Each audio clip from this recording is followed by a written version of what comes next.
The Underlock, trapped in the Underdark by the Goblin King Ogkar Devok and his Booyagh Magglot. The companions have had no choice but to descend deeper into the earth in order to search for another way out.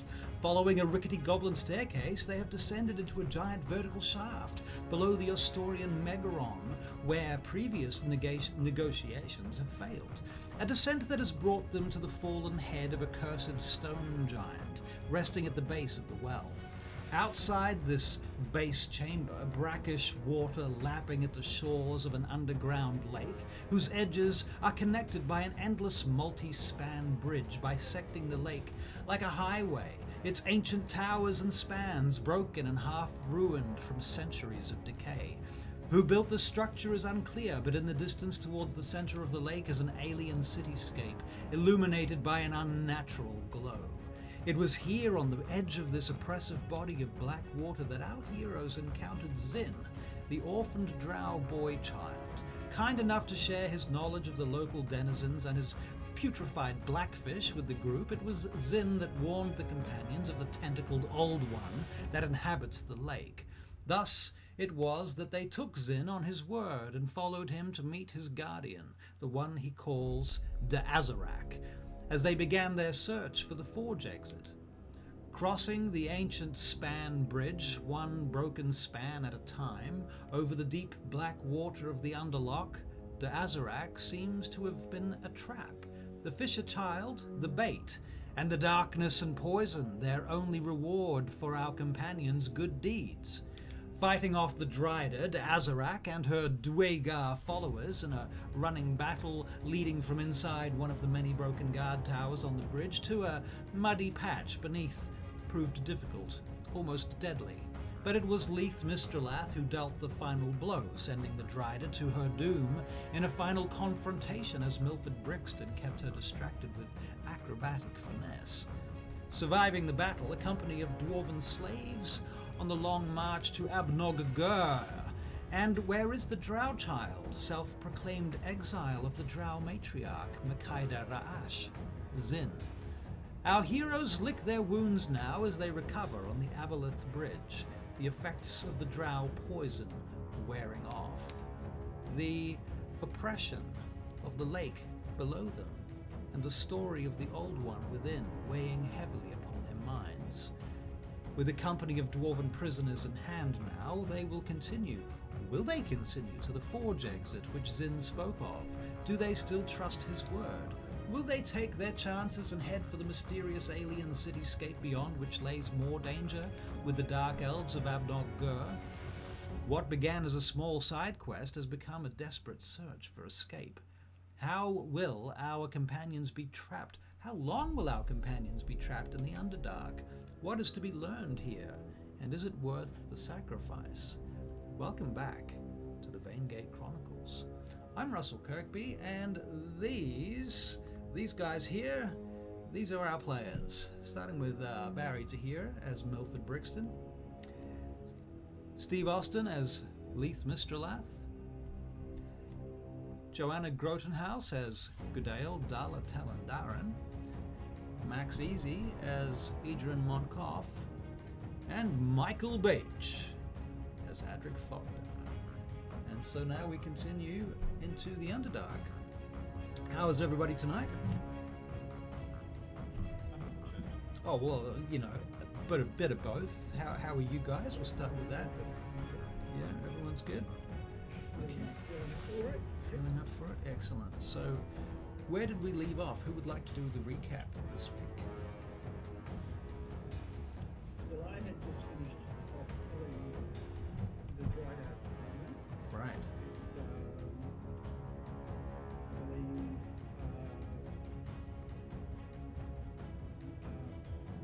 Well, Milford is... Milford was looking to help, but he was paralyzed by Right. So, because if I recall correctly, Milford used his rope of climbing to basically climb down where the bridge had broken and collapsed. Sort of, it was kind of like this, and it had smashed down, and he had jumped down there with the rope. And Leith followed him down the rope of climbing, Milford had gone around the side of the pylon and been captured by her, and she was poisoning him when Leith came out behind him and blasted her, finally killing her. If that's pretty much the way I remember it. Yep. Yeah. Meanwhile, the guys upstairs, who include Idrin, Adric, and Goodale, are still in the guard tower. This old, broken, black guard tower sitting over the lake as part of this very long bridge that is a little bit like a highway that crosses the lake. And inside there, they've killed several Booyagh and released some dwarven prisoners. Now, the prisoners at this point are very battered, worn, and starving, and very thankful to be alive. And Adric, you're looking at these guys. They've some of them have got their hair torn out. They're very skinny for dwarves. You've never seen dwarves look so emaciated. Can you make just a perception check, please? Certainly can. That's 18. 18. All right. Well, you notice some of despite the skinniness of these dwarves, some of them look remarkably familiar to you. And it's not that you know them personally, it's that you kind of recognize their features, they seem like you might know their families. Alright, you lot. How'd you end up down here? One of them looks up at you, and if you'll believe this, I have a name of dwarves that I had up on my page, and they've already disappeared. I do believe it, because that just That's happened. the sort of shit that happens. Oh boy. But you know what, because that went wrong, everything else is going to go spectacular. Perfectly, isn't it? So give me 2 seconds to locate this ridiculously easy to find thing that I've just misplaced. In any case, I think this will seem quite dingy. We'll see. Gain up a little bit. Dingy, how am I sounding? sound good to me. We did check the stream earlier, and I hella good. Perhaps it was you that was quiet. Do we have a sound issue here? Sound from the DM, but whoever spoke. Hang on. Was it me? Here we go. Yeah, I think it might have been you, Steve. No. I've solved this. Here we go. We're back. Spectacular. Everybody back now? We're getting sound. Everybody back now. Check that Yep. sound. Yep. Brilliant. Alright. Now if I can just locate this list of names, that would be really great. Because now I feel like a muppet. It is tough to be a god. It is tough to be a god sometimes. Very. And sometimes you just Thank you, TL can't- Greyheart. Oh, TL Greyheart, you're here. Oh, I feel much better knowing that you're here. Very exciting. That is exciting. Okay, well, anyway, there's a bunch of dwarves. You recognize some of them. One of them, at least, his name is Fogdar. You recognize a Fogdar face among them. You can tell he's one of your great uncles. Yes. What do you do? Oh, well.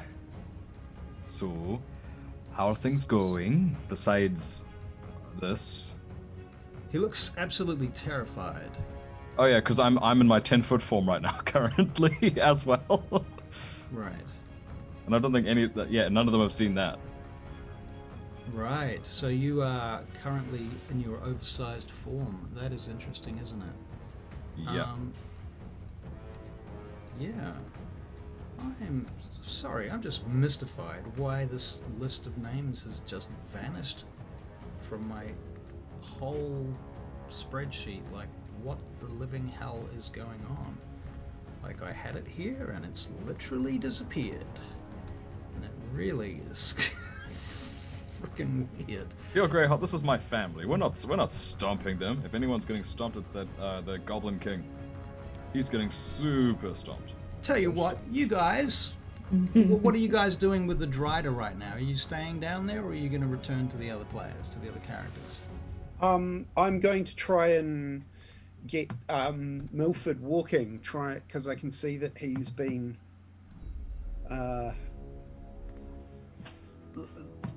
Well, how incapacitated is he? Well, the poison is wearing off. He's laying there at the moment. Milford, do you want to make a Constitution saving throw, please?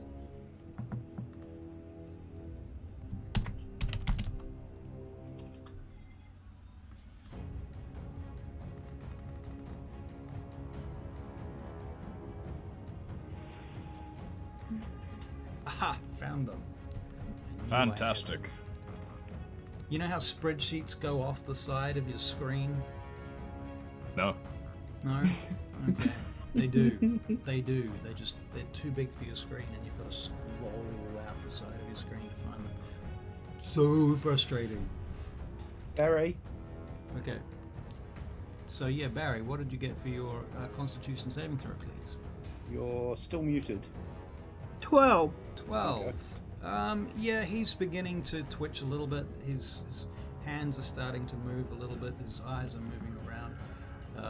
He's got saliva coming out of his mouth. He doesn't look well, though. I mean, you'd probably be a bit scared for him if you know, assuming you care for him. Milford, and I'll just wipe the slobber from the side of his mouth. I'm just going to go and get someone else to help. Is that okay? Yeah. Okay. I'll just have a quick look around, make sure the area is safe, Yep. and climb back up the rope. All right, you do that. And once I get to the top of the rope on the bridge, I will run back down to the tower, burst through the door, and say, everybody, I need some help with Milford, please. He's been poisoned. I'll go. I'll leave them to you two, please. Are you sure, Edric? They are You know, your... yes, please. I'd much. He looks at the starving dwarves. I'd much prefer that. Okay. Edric and I will tend to them. Just go squeeze out of that door and start following Leith on his way. I think it's probably something short term, but he's looking a little bit worse for wear, so we need to get him up from down under the bridge. At this point, the dwarves are sitting and starving. They look very, very hungry, and they're sort of shivering and shaking. They don't have proper clothes on or anything. They're just wearing rags. Everything they've got has been torn off them. Somebody's come along and cut all their hair very raggedy, so it's all kind of what hair they've got left is in patches. Is there crust a? around their faces? Did we say we walked in on the Durgar around a campfire? Yep. Yeah, the campfire has been stamped out by this point. I will use prestidigitation and relight the fire. Okay. Okay. Wow. Hang on. And Wow. Awesome. Hang on a second. I want to make sure I get this right. Snuffle light. Yeah. So I'm gonna light the campfire Okay. So you and light the say to them in Dwarvish, "Gather round, gather round. Get yourself warm, please." They start gathering around, and you notice that even their beards have been kind of hacked off. Well, they haven't put a lot of effort into this, but they've made some effort into dehumanizing them. Or is that dwarfifying them? I don't know. Dehumanizing them from their Dwarfing. identities, taking their identities from them. Okay. And one of them comes over to you, Adric. It's a woman. She says, "I'm Rizwin. You look like a Fogdar." I believe Aye. that. Adric left with Leith. I did right. I did fuck off with Leith. Oh, you did? Well, poo. Okay, never mind. You look like a fogged. Oh, yes. She says that as you leave. Aye. That. You That's aye, turn that's- framed in the archway that leads out onto the bridge, with the lake in the background behind and the other figures down at the far end climbing down the rope. She says, That'd "You've got be- work. Then you should speak to me when you return." Aye. I'll be right back. Right. Here you go. Saved the scene. Just like Huzzah! that. Huzzah! Right. So, never take yourself too seriously. It is a role-playing game, we're not solving cancer. So, Adric, you get to the other end of the bridge along with whomever else is heading down that direction. So let's just get a quick roll call. Who's where? I'm down the end of the bridge, and I believe I'm with Leith. Okay, so you and Leith are going down the rope to help fetch Milford. Is that right? Yes. Okay. And Goodale, where are you? And where is Edrin? Goodale is going through her pack and getting any rations she can for the dwarves, and also her blanket and extra clothes out to see if they fit anyone. Okay. All right. So you're doing that. Can you make a quick survival check, Goodale? Just sort of a generic check here. Edrin, what are you doing?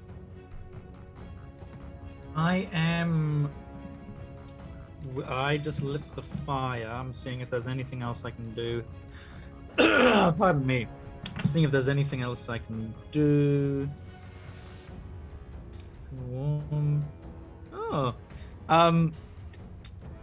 Yes, I've lit the fire, and I'm also going through, seeing if there's just maybe I'll put my bedroll around one of them, Okay. around the smallest looking one, the one that looks like it's going to be the coldest.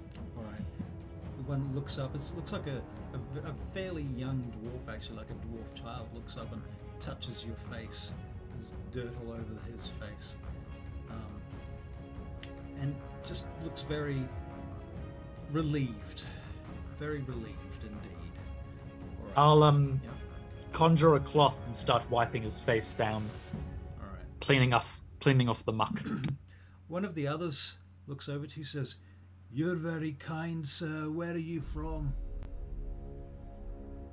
I reply back in Dwarvish. I'm from Vanderhold. Oh, you're in Vanderhold. Oh, never been to Vanderhold. Is it a long way there? Very long and not worth the trip. I see, understand. Okay, so meantime, you guys get down to Milford. Milford, can you make another Constitution saving throw for me, please? Adric and Leith, you can talk if you want. So, you killed that thing, did you? Yeah, the Drider is sitting there. Good work. That's a good kill, Leith. And I'm going to walk up to the Drider. Leith, no And- sound. Not hearing you. There will be why you can't hear me. Yes, I'm quite proud of this new staff. It's doing me quite well. It suits you. Is the I'm gonna have a quick look at the Drider. Does it have any particularly interesting jewelry or something that I can sturdy that I can tear off? It does. It does. It has a silver necklace with a web made out of pieces of broken moon. And I'm just gonna take that. This will do nicely, and I'll pocket that. All right. Well, I believe. I did actually forget. I do have a spell that might be able to fix Mr. Milford's affliction, and I'll turn to Milford and I will cast Lesser Restoration on him. Well, yes, okay. Milford, yeah, because your last check was a 5. Okay, so with Lesser Restoration, I believe you're able to remove a condition, and in this case, that's going to be poison, I assume? Poisoned? Yep. Yep, okay, so Milford, you feel the poison leaching from your pores, and anybody looking at Milford will literally see this pale, slightly greenish ooze leaching out of his skin through his Yeah. pores, and his body is slick with this nasty-looking stuff. And it starts to evaporate, meaning that you start feeling quite cold quite immediately, but yeah, you are now capable of speaking and standing. Mr. Brixton. Are you all right, Milford? Do you need some help?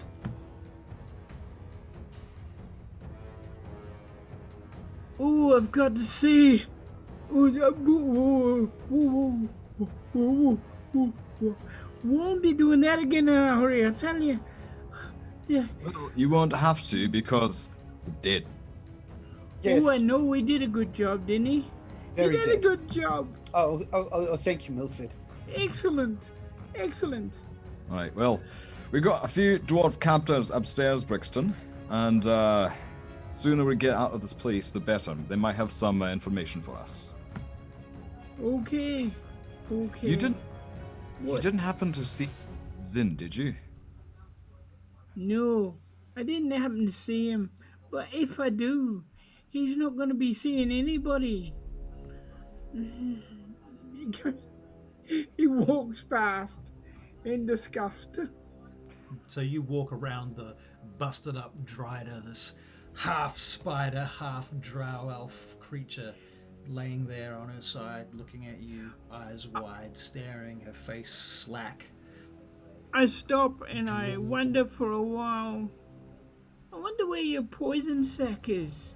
Do you want to make a nature check? Yes, I'll do that. Alright. Okay. Hey! Orson says kapow. What's going on? Hang on. Nature. Nature. Alright, while you're making a nature check, what are the rest of you guys doing? Oh, Leith and I. Yeah. Yeah. No, I don't two. think so, Barry. You've no idea. I just want to make sure that Milford's okay, so I'm kind of following along behind him.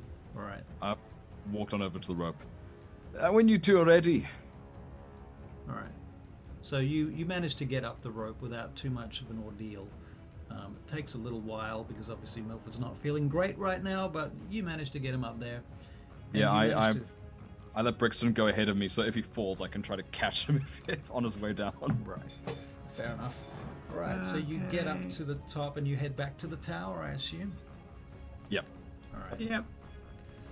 Alright then.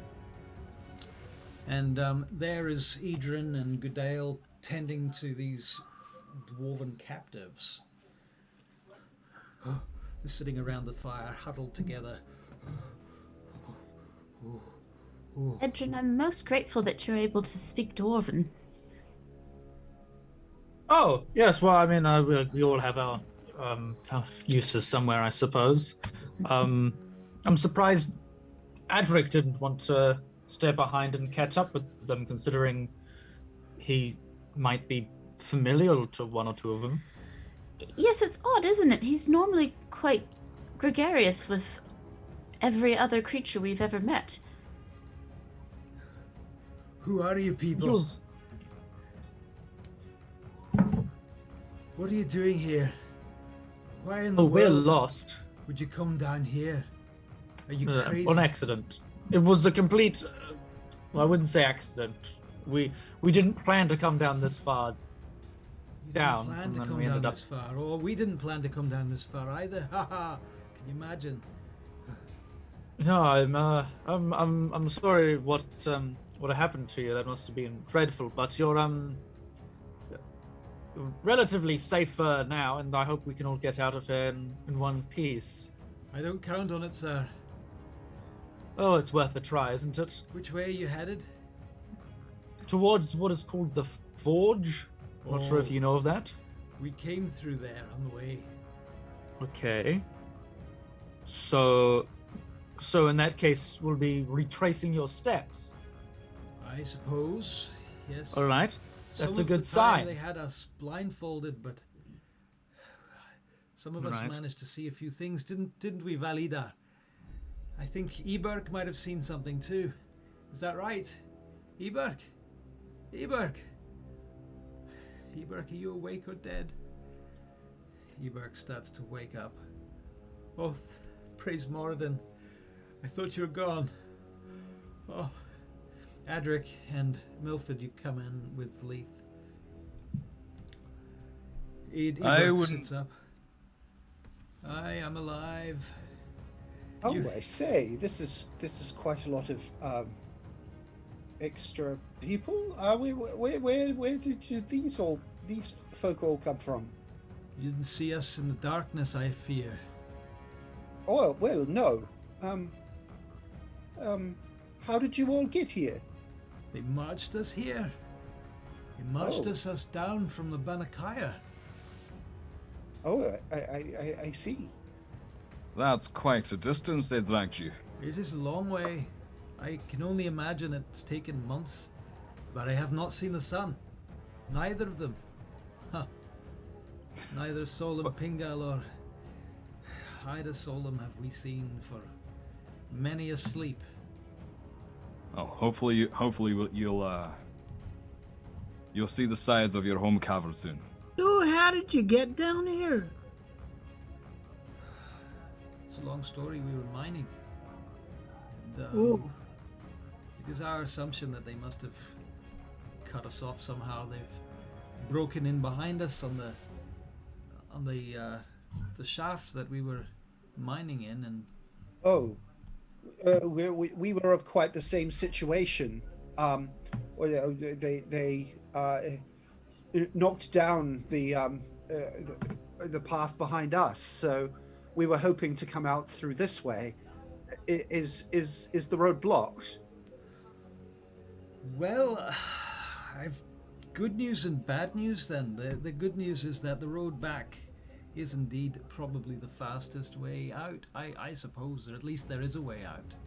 But it is a long way, and it leads to the Banakaya, although I've seen a number of other shafts on the way past that might give you better chances to get out sooner. However, the forge is inhabited by those filthy ashen dwarves, and he points at one of the corpses of the Durga. Well, go ahead, Goodale. Am I the only one that doesn't understand Dwarvish here? He looks up. Oh, common. I can speak common. I was speaking in common. Oh, were you? I don't know Dwarvish. So the conversation that you've had with Leith's conversation was in common, but everybody else Okay. was dwarven up until now. Now we Okay. switch to common, just to be sure.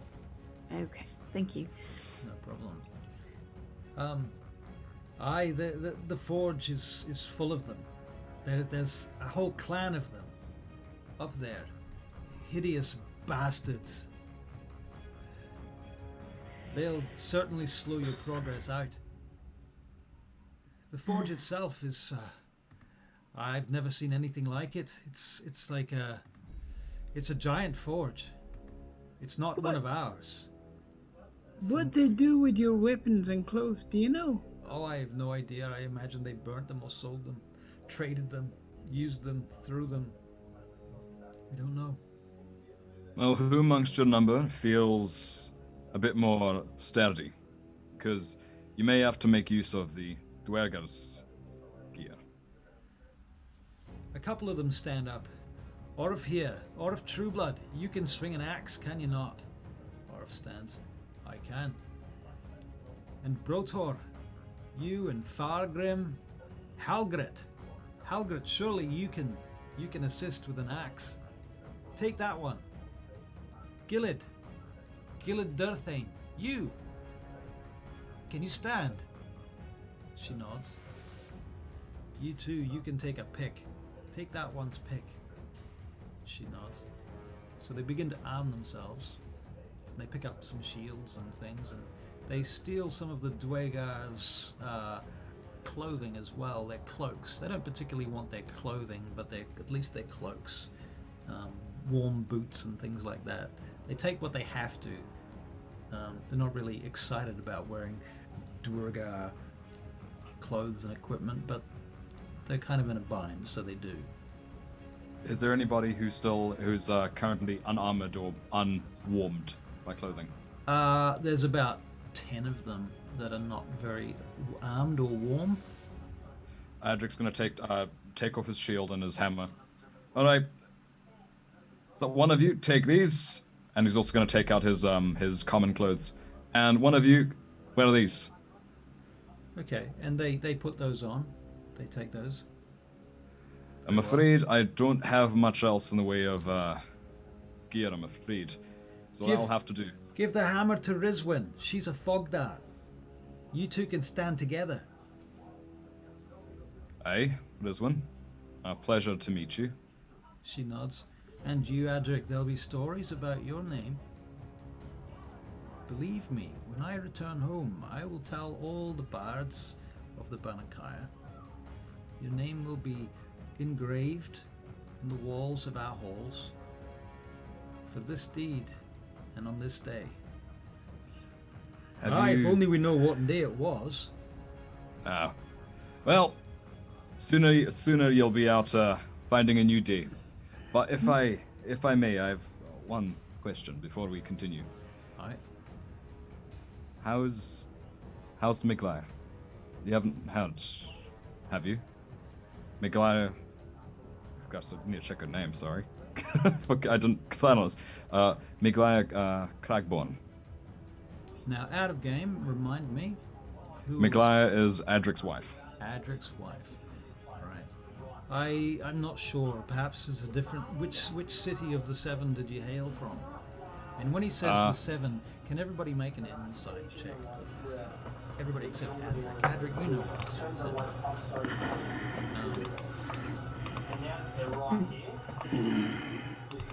13. Barry, I'm killing your sound for a second. Because there's sound in the background. 24. 24. Ooh. I rolled a 19. Wow. Wow. Okay, so all of you guys think there's something up about the way he said the 7. He kind of really emphasized that phrase. Idrin and Leith, I think, particularly. You might have even heard rumors that at least one of the dwarven cities has been abandoned over time. Oh, Milford, you too, 17, yeah. You've all heard stories of how one of the dwarven cities was abandoned, the name of which is Mordip Keep has been... Mordip. Actually, I lie. Vatorum has been lost. Apparently it collapsed. There's a story that it collapsed. Adric, you happen to know better than this. I mean, I assume you remember what I'm talking about. I'd have read the dossier, but I haven't read it in a little while. I'll need to refresh after this. All right. So, for Adric's sake and for the sake of the audience, there were seven dwarven cities, but because the numbers of the dwarves has been reduced significantly due to their curse over the last few thousand years, every few hundred years they've gone on this thing that's a bit like a Hajj, but they call it the Hagra, which is the Exodus, where they've literally left some of their cities, abandoned some of their cities, and reduced their population down to fewer and fewer cities. And this information is not available to the general public. Most humans and elves do not know this. This is something only the dwarves know about, and they don't tell anyone. And this is the thing that the drow know about, that Adric was trying not to... Yeah, you know what I'm saying. So, Vatorum was collapsed, but that's because they had to abandon it, not because it collapsed. They collapsed it. And you guys, with your high insight checks, kind of get the gist that he's not being entirely honest about what he's saying here. And I'm mostly just reminding Adric of his own history here. Thank you. No problem. Too kind. Too kind. I am from Beranafane. Ah. Beranafane, the capital. I see. Aye. Close to the surface. Clean as my grandmother. We're not from there. We came from Ragnagar Keep in the eastmost Banakayan lands, or Underdark. Oh, so you're even further away from here than I am. Aye. Alright, well. It has been a terrible, terrible journey, I'll tell you that. We are most appreciative for this food and what you've done. Well, we're not done yet, so don't be thanking us. Still a ways to go. But we'll have you home soon. Very well.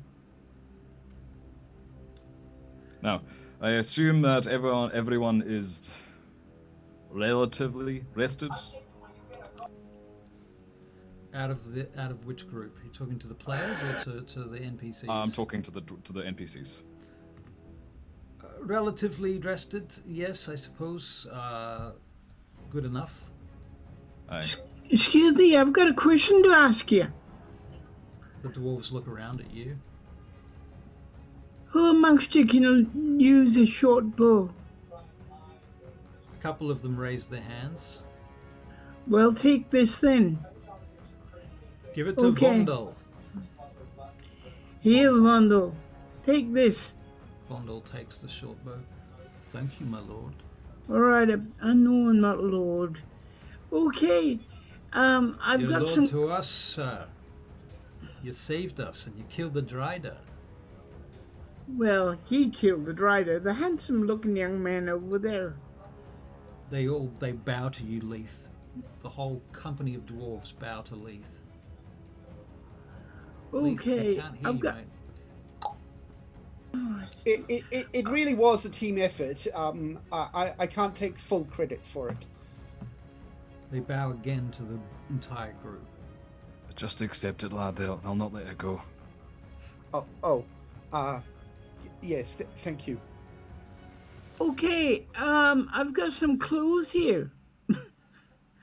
All right. All right, and I've got some daggers here, so you know. So you, Oh, yes, I have a couple of daggers that people can use if they need to. all right. So you're gonna pass out your spare weapons and things. All right. Yeah. So Yeah. basically, at this point, please cross off your character sheets anything that you are not using that you choose to give away. I'll also give a quarter Okay. staff if someone just needs a weapon of sorts. Won't hurt. Oh, I'll take it, says Harback. Good for my back, too. You know the hard ground's better for us. Have they been making you sleep on straw for the last few months? Straw? Making us sleep on straw? Hey, Ha, we're lucky to get straw. that's ground's better for your back anyway. Ah, yes. Sleep on me clothes, if I have any. It's been that long then. Aye. Well, shall we head off then? I was quite keen on having a look at this forge, but that may have to wait until we get you all above ground. Well, yes. Well, what can I tell you about the forge? It's big. It's very big. It's a giant forge. And Aye. it's cold. And Ironic. tell him about the runes. Tell him about the runes. There's runes there too. Oh yes, there's a number of runes on the forge. Some of them look like they might be active, but others seem dead. Perhaps dead for centuries. Do they look anything like these, perchance? And Edric focuses a little bit on his stone and frost runes, so I think they'd vibrate and just announce their presence in front of them. Do they do anything like that? Not sure. They do glow. Some of them glow. Some of the forge they ones look- are glowing, but the forge itself is cold, and it seems to me that the Booyagh don't have a clue what they're doing there. The Bastards, of course runes they don't. If they're not entirely giant, do they look a bit more like this? And I pull out my spellbook and point to a lot more arcanish styled runes. No, they're definitely giant runes. Definitely giant? Okay. Alright, okay, I misunderstood. Alright, well, I'm going to turn back to the group. I'd be quite interested in having a look at that forge at some point in the future. It could be useful for us later. But first, I believe we should get our friends here above ground. And he's going to turn back to the dwarves. You mentioned a few tunnels just now. Yes. Any idea where they go? I am afraid I do not know. Well, at least we're below ground. That's our home turf, so not too bad. Let's put the children in the middle of our marching order, okay? Yeah, good idea. Well, we are glad not to be sent to Abnog Gur, that's for a fact. I have one more question before we start making tracks. Before we started causing a ruckus in here, did you happen to see a drow child? Yes, there was a young man came through here. Aye. Can you tell us what happened? He spoke to her ladyship, the Azarak, our previous mistress. And they spoke in their hideous hissing tongue. I did not understand the words. Did he run off? Was he in here? I Safe didn't see or- him after the darkness. Right. Okay, good old Fogdarlock again. All right. We should probably assume that he's gone that way. Aye. We should assume that he's definitely alerted people to our presence. So, the sooner we move, the better. I should tell you, Our- there's not likely to be too many more anyone around for, at least a day's travel from here if you're heading to the forge. Good news at last. On the other hand, there's very little to eat around here either. Well, there's, if you didn't mind a trek back the way we came, there's some delightfully fetid blackfish. Aye, the Booyagh eat these blackfish too, apparently, down here. They don't like them, but they eat them. There's not much else down here, is there? Not much. Well, Oh, there's a drider downstairs if you wanted to go and feast on that, but I don't think Oh, that's... God, yeah, please, no. Aye. Oh, it's a gallows humor. gallows humor indeed. You do want to be careful of one thing, though. I heard the Booyagh speak of a thing they called a cloak or a cloaker or something to that effect. A cloaker? No, not familiar. Alright, well, keep our vigilance. They say they seem to be afraid of it. Alright. Some kind of creature that lived in the rocks. It was at the far end of the lake. Before we stepped onto the bridge, they were concerned. Alright. That does not sound good. G'day. Oh. Did, by chance, you know that bag you've got? That special bag? Yes. Did you put a lot of food in it by chance? Out of game, can I pretend that I did? Can you pretend that you did? I'm trying to remember, like, when did you last open it? No, I haven't used it in ages. I do love the idea of, like, Cadale sitting at our feast table, just opening the bag. It's just like a flashes. We have the flashback. Quick, get the shrimp! Get the shrimp! It's like a what's his name? Lock, Stock, and Two Smoking Barrels movie. You know, cut to a flashback where just boof, boom. She's just angry about like her family doing these awful deeds. Well, I'm taking food. Comfort eating later on the road.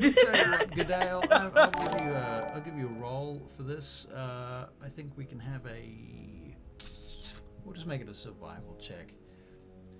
Okay. Make a survival check. The difficulty rating is going to be 17. Ooh, okay. In fact, you know what? I'm going to make it an open check.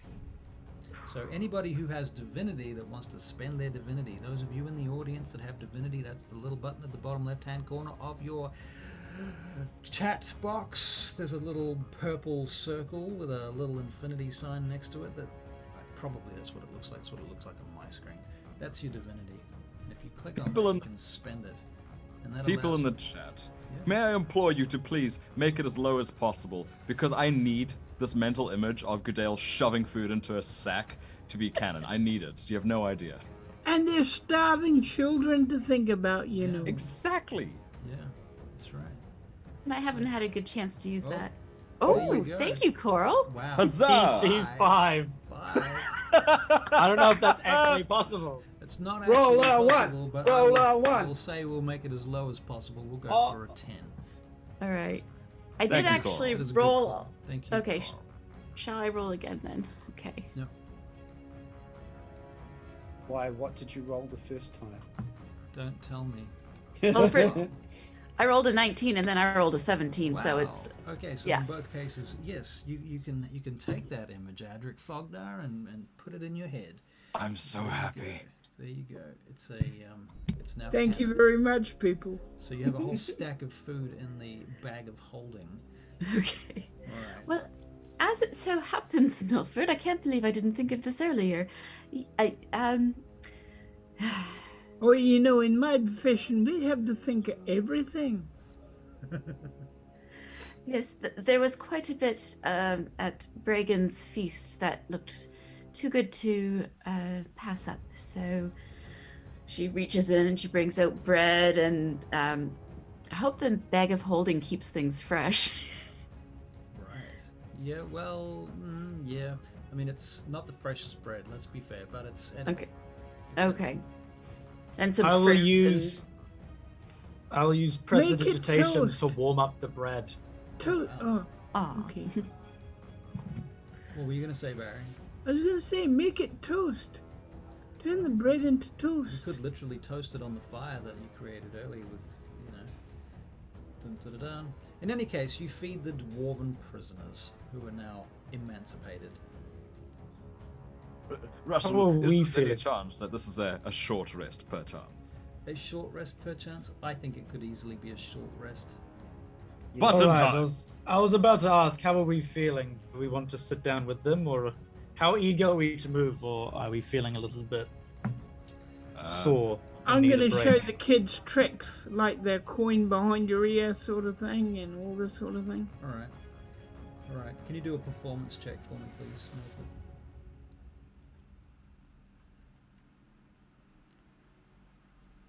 They might have seen this one before. Are they children? A couple of them. Oh, okay. Not very many of them. There's about 3 children out of about how many did I say there was? Like 15 or something? I will say this, yeah. something that's uncharacteristic of Adric. He's been very hesitant around these dwarves. He's keeping his distance from these kids. Interesting. Interesting. Right. Are Milford's we? check 17. All right. They're very impressed, Milford. Very impressed. How did you do that? How did you do that? You have to explain how you did that. There's boys walking around you and looking and trying to get his hands in your pockets, and he's just walking around you in circles, tugging on you. Incidentally, he's like, looks like the equivalent of a 10-year-old boy, but he's already got a bit of a beard going. You know, he's shorter than the other dwarves. How did you do that? Come on. I know that's a trick. You couldn't possibly have done that. Oh, that's a trade secret, lad. Is he allowed to Come. do that, Dar? Dar, can he do that? Can he keep secrets from us? Oh yes, Oh. lad, he can do that if he wishes. So you're some sort of bard then, he says to you, the father speaking now. Oh, yes, I've been barred from many a place indeed. They laugh jovially at this hilarious joke. All right. And the kids don't understand. Right. Be surprised what dwarven kids do and don't understand, though, because they are generally older than human children Yeah. and have more experience than you would expect. In any case, you take a short rest. You just taking a short rest, or is it going to be a long rest? I'm okay for a short rest. Short? This is me dangling the possibility. Short should be fine. Short should be fine, unless What should be Goodale fine? wants to change her spells. Does she perhaps? No, not right now. That's okay. Okay. Thanks. Thank you, though. Just putting that out there. All right, very well. So which Oh, direction? why are my glasses fogging up so bad? Because you're so hot. Now that you've cut your hair off. Your hair traps in heat. It's a fact. Why do you think I'm always so cold and everything around me is so hot? It's radiating warm. What? So I don't get it. Well, I'm cold because I'm leaching. I'm losing heat, and everything around me is burning. It's a problem. Oh, Right. oh, okay, okay. The bald-headed problem. So anyway, while you guys are talking absolute nonsense, Yep. yay! Nuka Quinn is back. Had to refresh. You're welcome. It's tea Earl Grey hot. You must have just opened a dishwasher. Right, exactly. Right. That explains it. So, which way are you going? What are you going to do? You're standing in the dead Booyagh and tower and lake and bridge and all these dwarves. All right. They've done the forge before. So, is one of them a ranger by any chance? A ranger? Who are you asking? I'm asking if one of this lot is a ranger. You know, a scout. Who are you asking, though? Are you asking? The group, or are you dwarves, asking the Apple? dwarves, the dwarves. Okay. They look around amongst themselves. I'm afraid we're miners mostly. The most closest to a ranger among us. That would have to be. Ooh. Let me think. Ulfgar, would you consider yourself a ranger? He said, I've done a little ranging in my time. Okay, should we put Wolfgar ahead then? I reckon Wolfgang should take point with one of us, just to make sure he's safe. I'll go with him. Good man. Well, you want to send me to the front now, do you? You just give Oh, me yeah. a bow and say, oh, go off and get yourself killed at the front. Well, No, Wolfgang, no. if you want the rest of us to lead, we'll happily blindly lead you where we haven't gone before. Ah, alright then, alright. You put it like I'll that. be coming with you. You can trust him. Alright He then. got in a fight with 2 ogres before. Oh, let's not talk ogres. about ogres, Aye. okay? You fought 2 ogres? Is that true? He did That- indeed that fight is 2 true, ogres. He didn't or he did? He looks at you, Adric. He fought them. And you I did. obviously came out on top. Well, Well, he's still alive. We Yes. did. He's alive, and that should tell you something. Yes. And one of the others says, yes, he's got good friends. That's true. that's true. That's true. Come on, let's go before we have to answer any more questions. Alright, so you guys start marching forward, is that correct? Yep. Yep. Okay, and you get to the broken bridge where you killed the Dryder. And it goes, there's a gap, and there's like a 30-foot gap to the next part of the bridge, the next section that isn't broken. And how do you propose us to get across there? Is there a tying place for the rope? Yes, there are places you can use the magic rope. Okay, I tie the rope, and will it get to the other side? Is the question. Well, what you do know, Milford, is that you can use it to get down, and then you could use it to get back up the other side, but you don't think you could use it to go straight across the gap easily. I mean, you could, but everybody would have to make a lot more difficult athletics checks to do that. Okay. Okay. All right, we can use this rope to get down and then get up the other side. So if you knot the rope, basically everyone gets to use. Yeah. Yeah. Yeah. Okay. So rather than make everyone roll athletics checks and do all of that nonsense, we will avoid that and simply say that you guys take your time, and it takes about 25 to 30 minutes to get across the gap by going down, moving the rope, going back up the next section.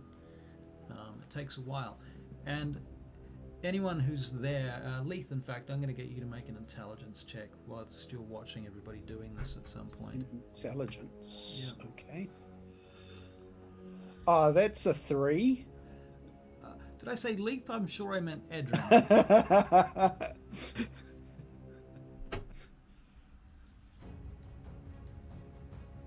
Total of 11. Edrin. If it's just an intelligence I'm check. fairly sure I meant Goodale.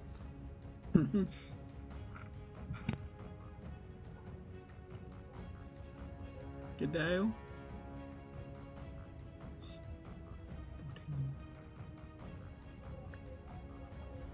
What is it, Goodale? You're on mute. Can't hear you. 14?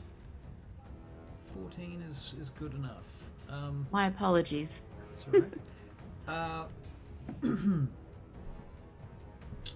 It occurs to you, Goodale, that not all of the bridge spans that you've crossed when you were moving up the bridge to get to the tower, the first tower that you fought the big fight in, not all of those bridge spans had pillars that went down to an island. Many of them simply went straight into the water. And it occurs to you at this point that if one of the bridge spans in the future is broken like this one is, and it happens to not be one of the spans that lands on an island, this little operation will be much more difficult. Right. I'm sorry, say that again?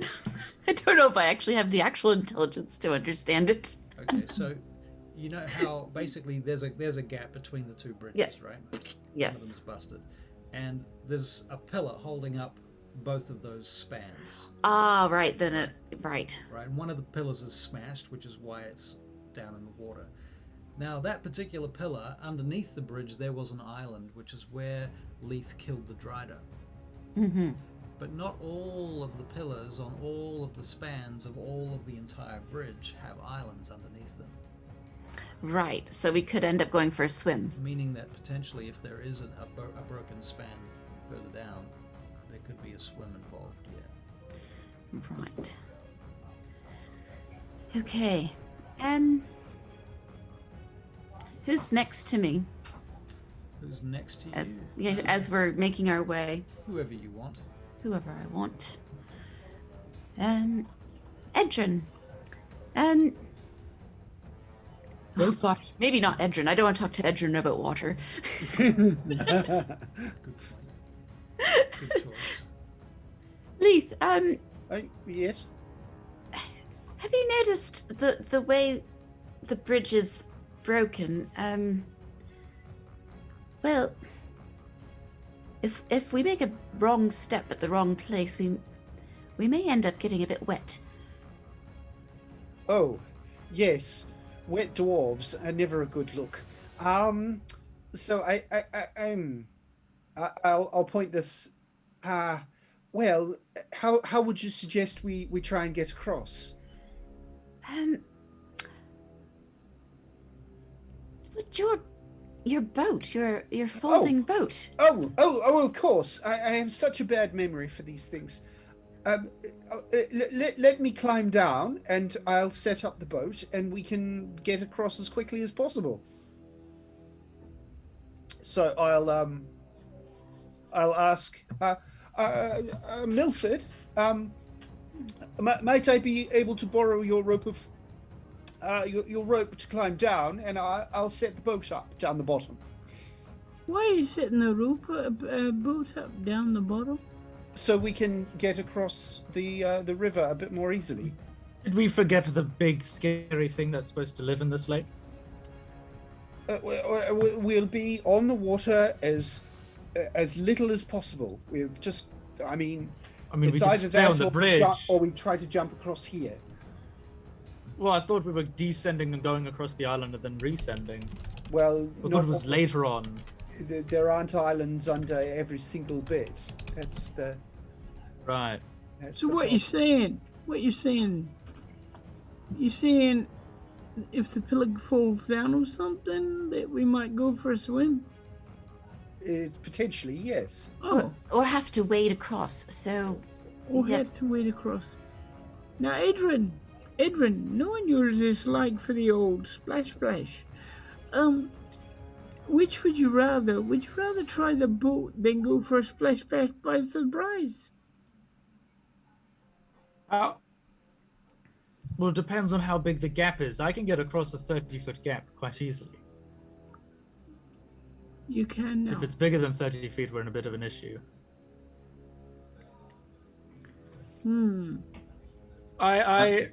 How long would you think it would take to get us to the other side on a boat? Ooh, Leith is going to take a look and try to guess. So when you say the other side, you mean the other side of the lake or the other side of the span? The lake, because the span's going to take seconds. Yes. Yes, exactly. But if we're suggesting we go All the way to the far end of the lake, all the way to the far end, following the road, essentially. well, if we're going to the other side of the span, that's 30 feet.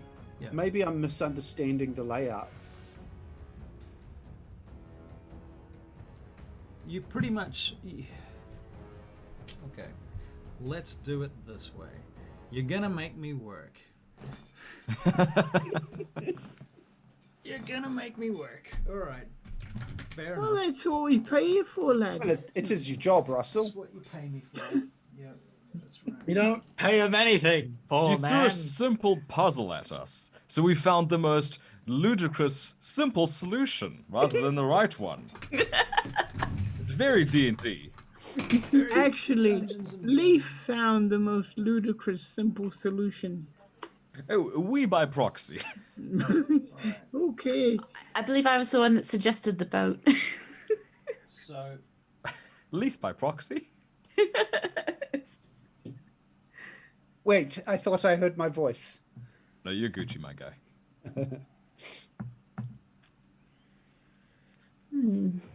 I was just trying to think, if I could do it, but Adric just can't grow 30 feet long, and I can't just 30 feet, and there you go. Shield covers all of that. That's not how the feet works, unfortunately. these squares are 10 feet, okay? Yes. Yes. It's like there's an echo in here.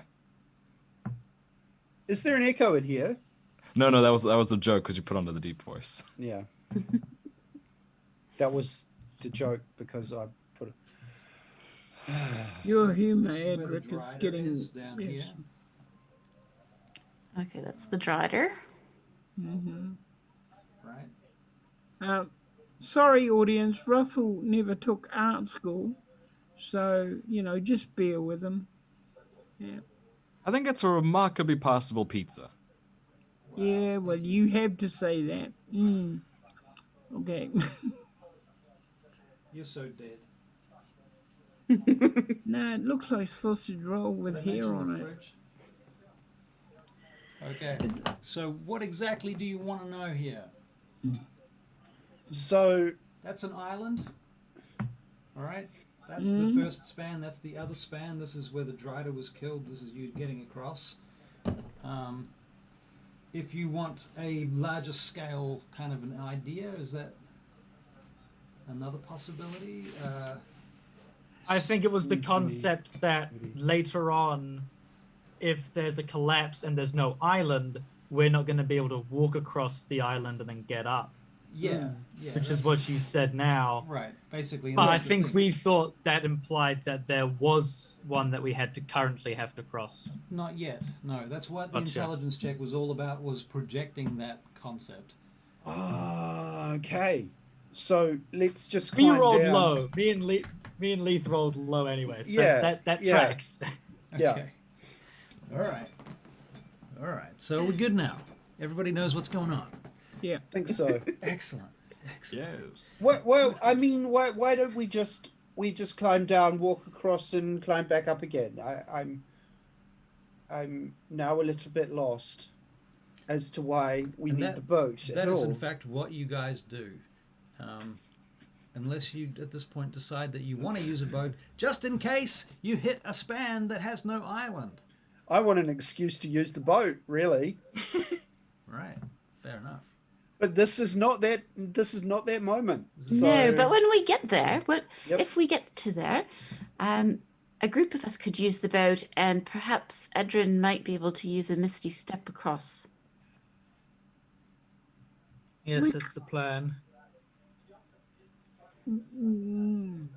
So far, so good. We'll just keep going. All right. So you get up the other side and you continue along the bridge. Yeah? I seen Yeah. 15 dwarves. You and 15 dwarves. And you can all make a perception check, please. And I also want to know what your marching order is. Marching order. 13. Well, we've got Milford in the front, don't we? With What are we Wolfgar. doing? What are we doing now? Perception. We're doing perception checks, and then then once we've done that, we'll figure out our marching order. Okay. Thank you. 7. Oh, Me and Goodale are a little distracted. Adric's got a 21. I thought I'd be distracted. Adric's got a 21. Wow. Yeah. Okay. And what else did you guys get? I don't know what's going on. Well, to be fair, And Barry, he's in the front as well. to be fair, Barry, I feel this particular game has been a lot like that. Nobody Yeah. really has known what's been going on most of the way through. Milford is now being careful about things dropping and no islands. Right. So Milford's okay. Yeah, Yep. that makes sense. Yeah. Let's see if I can.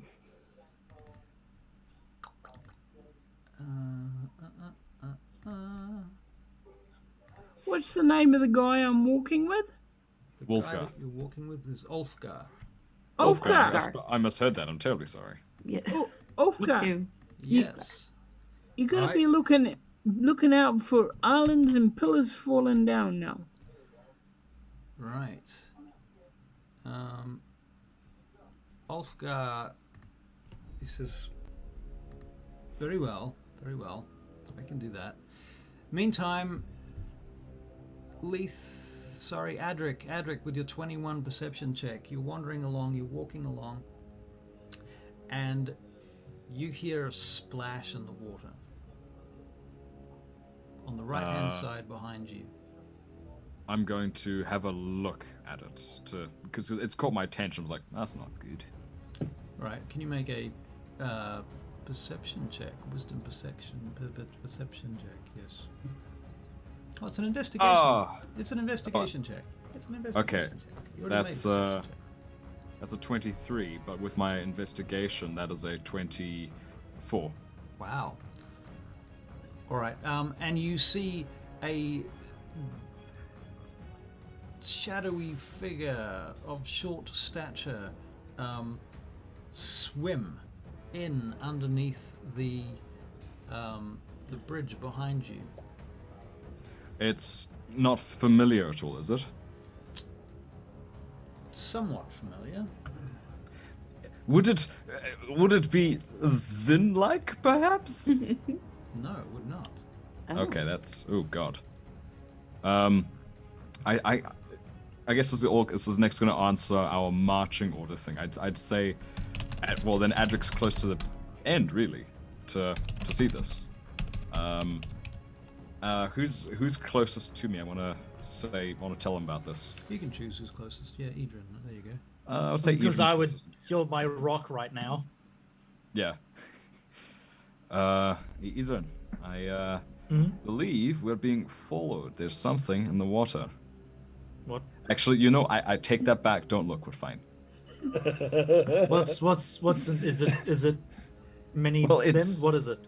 It's limbed. It's small of stature. I'd say it's Yeah, potentially. Not much larger than myself at current. I don't know, because I can't quite see particularly well. Do you think it's that little... the little drow? It's familiar, but I can't quite tell. That being said, it's not quite him. Also, I don't think he'd trying to start shit with us right now, not after what he pulled. True. Alright, I'll, That being said, I have been I'll wrong throw- before. Fair. I'll throw Tup over my shoulder, and while he's just kind of sitting there, he's just going to be staring out from behind my back So and let what us know form if is there's he in anything right now? behind us. He's currently in badger form, but I believe he has dark vision out to... Let me have a look.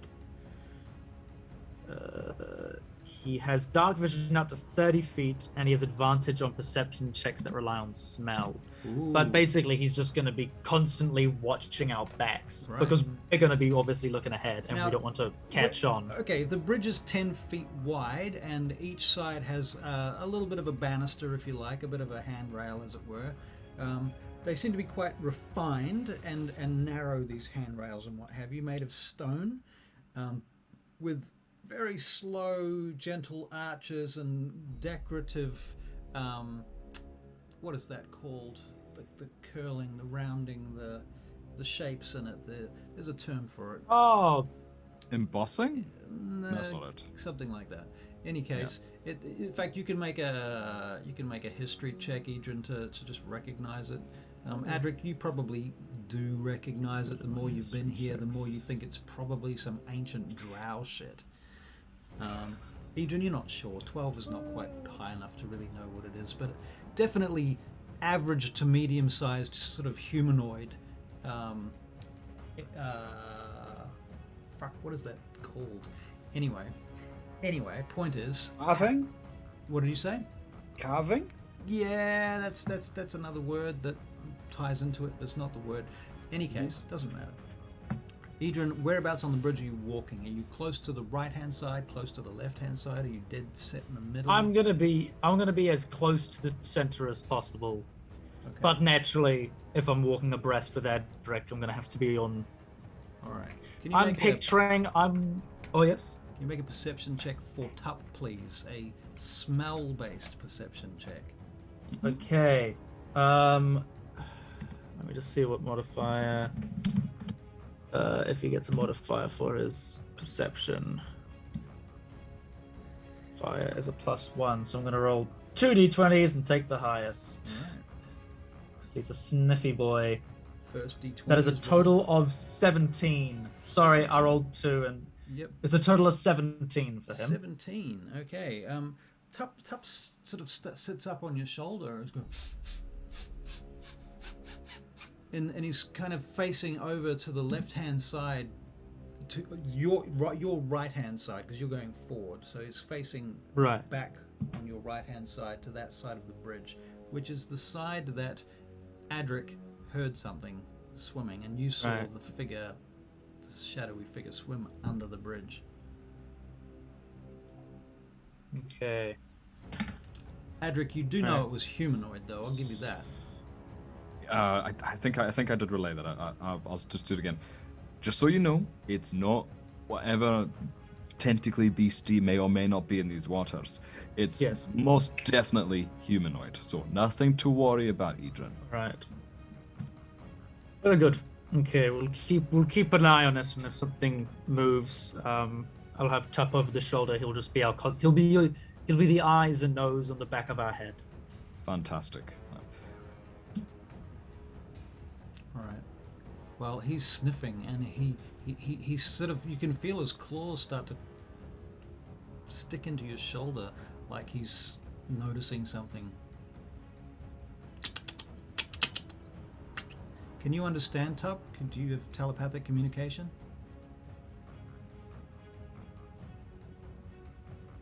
You've suddenly gone silent, Max. It's weird.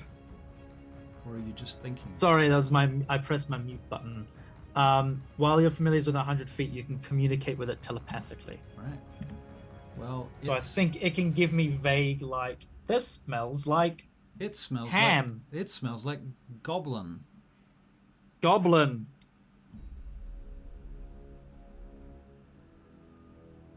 Did you say goblin? Goblin, where? Where?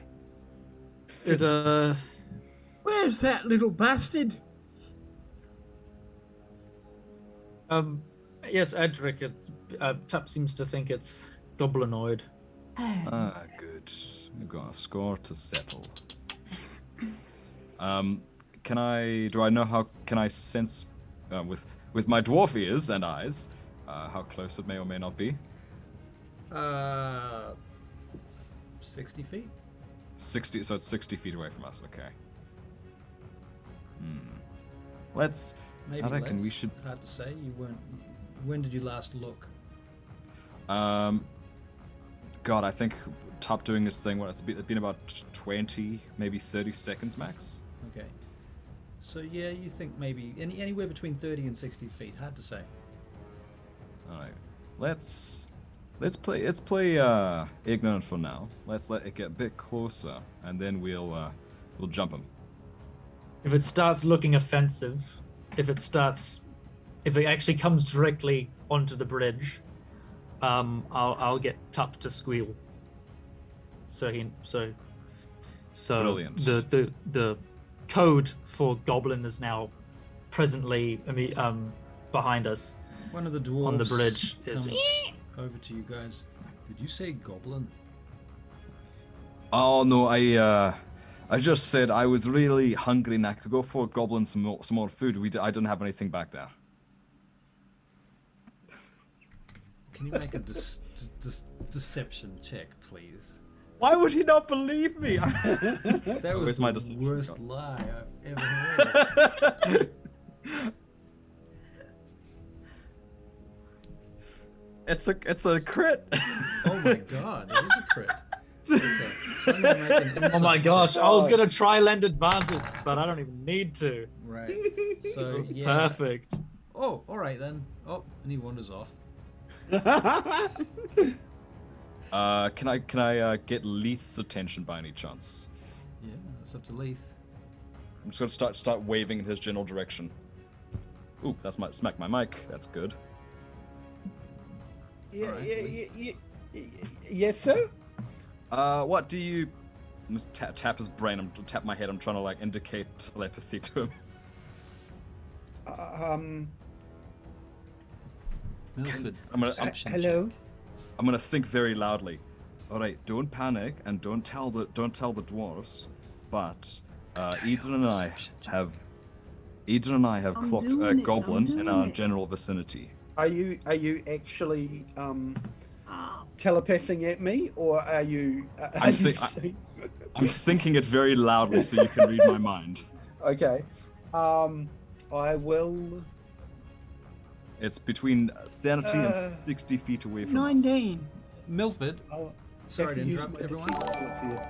Suddenly, Milford, you hear something out in the water, about probably 100 feet away. Something large just goes through the water, and for a moment you see something black cut through the glassy surface, something with ridges on it and black lines and gaps and bobbly things.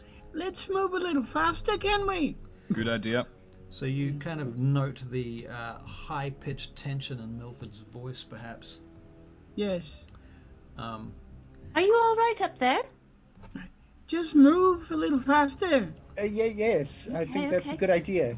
Whatever this was, Milford, was fucking huge. I'm not mentioning it because someone here would, well, faint. All right. So you guys just keep shuffling along the bridge at this point. This enormous highway cutting through the Underdark over the top of this lake. And you continue along for about another 25 minutes. Just you all want to make perception checks, please. Yes. So what part of the Banakaya was it like since you were there then, Mr. Fogdar? It's been about nearly 2 years. So Leith was It's a been a 14, while. Goodale is an 8, Adric is an 11, Edrin is an 18, and Milford is a 12. Okay. Adrian, while they're having this conversation, you hear something in the water. A large churning sound in the water. I just stop What's And wrong, in my Adrian? tracks. Adrian, you turn, and over the side of the bridge where you are, you see this goblin rising up, going, and you realize that it's wrapped up by a tentacle, and it's just being lifted up over the side of the bridge like a fucking popsicle. And you can make a history check. Okay. Ba-da-ba-ba-da. Ba-da-da-da-da. 24. Its eyes are popping out. 24. Oh, whoops. And then I rolled an Arcana check just by accident. Well, it doesn't matter because he It's my goes, bad. "It's Iglot, it's me, Iglot, your friend. You like to fuck. And it explodes. Oh! Oh And then the shit! tentacle goes. Let us go faster, will you? And disappears. Time for a wisdom saving throw. Oh boy. 21. Did Iglot just Okay. explode? Yes, he did. Yeah. Iglot just blew up. Holy. Oh my god. Let's keep moving then. Alright, let's go. Iglot is now slop. Nice. Right. I am like pell-melling it. I'm like, if I end up overtaking a few dwarves, I'm fucking doing it, man. Okay. Hey, Idra, did you grab my hand when the tentacle came up? Oh, I was freaking like backing into you, like grabbing you, shaking you, and now I'm just like dragging your ass with me. Like, hey, all of you, keep up, keep up! All right, so Where you're are we? hauling ass along the bridge as fast as possible now. Everyone's kind of, you're not quite running, but you're definitely not dawdling. Yeah. Yep. Yep. Okay. You're making pretty good time, and after about another 35 minutes, you pass another guard tower. You get eventually to a span that is indeed busted, and indeed there is no island on this span, and there is a 40-foot gap here, where both sides of the span have collapsed into the water. Well, Leith, I don't think it's a good idea to use your boat after all. Oh, As you're approaching, can you guys make perception checks, please? Yes. 23. Nice. 12. Adric, you notice it first. And Part of the span between the two points has got this thick webbing hanging there.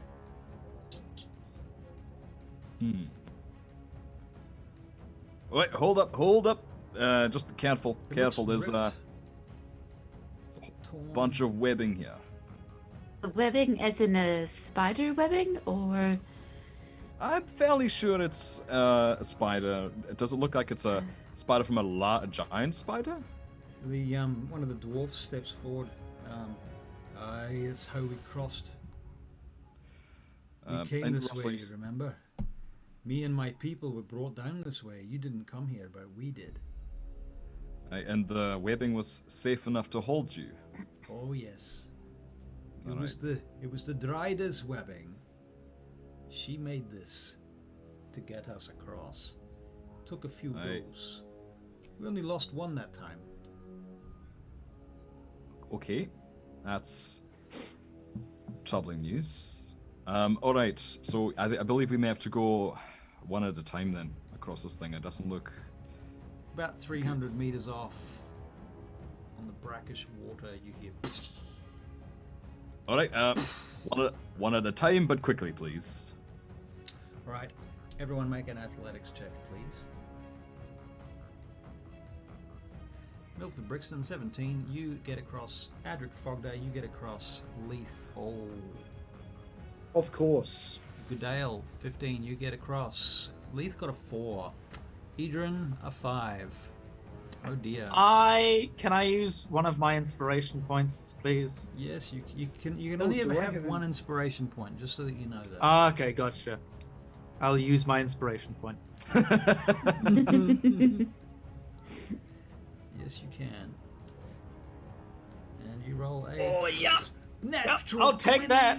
Was that a Yeah, natural 20? boy. Yeah. Very nice. Okay, so you just are not going to fall. Edrin does not want to die today. He does not want to deal with any of this. Don't want to die in the lake. Leith, however, you No. your legs ripping through the spider web and it's tearing and you're beginning to slide down and it's going. Throw the rope. It's like holding onto a piece of material that's just tearing as you're sliding down. So you're going to throw the rope down to him? Yep. Okay, so you can make a acrobatics check. Acrobatics. This will be slightly better. So I don't have a negative. 17. 17, you catch the rope. Rope tie. So okay, it so- ties to his hand. Okay, so you give the command word to the rope of climbing. It ties itself to Leith's hand. And is anyone going to help him pull? Yes, I am. Yep. Okay, so Milford, you can make an athletics check with advantage, please. Athletics check. Athletics. That's the thing I'm good at, eh? But Dale, with our help, he can't possibly fail. Oh yeah, Indeed. sure. With advantage. Oh what? With advantage. Yep. It's just being a naughty advantage. It's a naughty advantage. Advantage. Yes? Oh, I don't understand what it's doing. Never mind. Do you want me to roll it for you? Yes, please. All Something's right. playing up here. Milford Brixton, athletics with advantage. Here we go. Did it roll? Here we go. Oh, 17, 22. It's a 22. oh, thank God. All right. Leith, you're out of the hole. Thank you. That was I'm not particularly good at climbing, so that was a bit of a.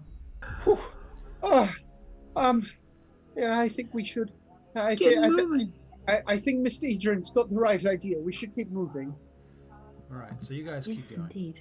All right, long story short, similar situations happen a couple more times, but you eventually get to the next guardhouse and to the one after that, and by the end of the night, the rest of that day, sleeping, waking period, we won't say day and night because you don't know.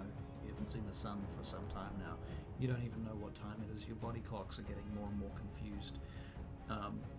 But after the point where you are actually really hungry, I'll say, and you're beginning to want to sleep, you think you can see the edge of the lake, but it's over there, over to your right-hand side, not at the end of the bridge. So there's that.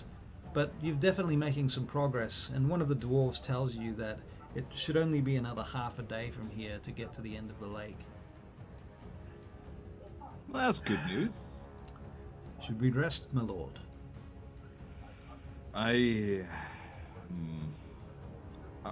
Russell, are we close to a guard tower? Yep. You Aye, can say well, this is a let's, guard tower if you like. I reckon Has that'd it- be a good idea. Has it got stuff in it? Like their armor and their clothes and their... No. No. No, it's an abandoned, ancient Is there ruin. any armor that we can use? Stuff we can use? It's a ruin. It's just a shell of a guard tower. Okay. It's safety from wherever lies beneath, and so long as we keep our fires low, we shouldn't attract any attention. Milford, I'm going to roll you a investigation check, if you like. Yes, please. It was a fantastic and massive gentleman's 3. No, maybe I should have done it. Yeah, never mind. So Russell, Adric's been keeping the knowledge about the cloaker in his mind, and as we're walking, he's keeping an eye on everything around him. He doesn't even know what to expect. Okay. So anything untoward that he doesn't recognize, which is admittedly a lot of shit underground. Right, that's fair enough. Okay, and in the distance, as you travel along, you notice further and further up, there are these large rocks sticking up out of the water in places. These big, almost like stalactites. Hang on, I think they're stalactites or stalagmites. In any case, they're coming up out of the water. And some of them are pointy, and other ones have kind of curved tops. And as you get closer and closer to the edge of the lake, you notice they're getting denser and thicker, and it becomes like a forest of these things. And you can see them covered in moss, and you begin to see fungi on some of the rocks and things too. And then you've come to this guard tower, and you are going to sleep there, I assume. Everybody want to have a nice long rest at this guard tower, or what remains of it.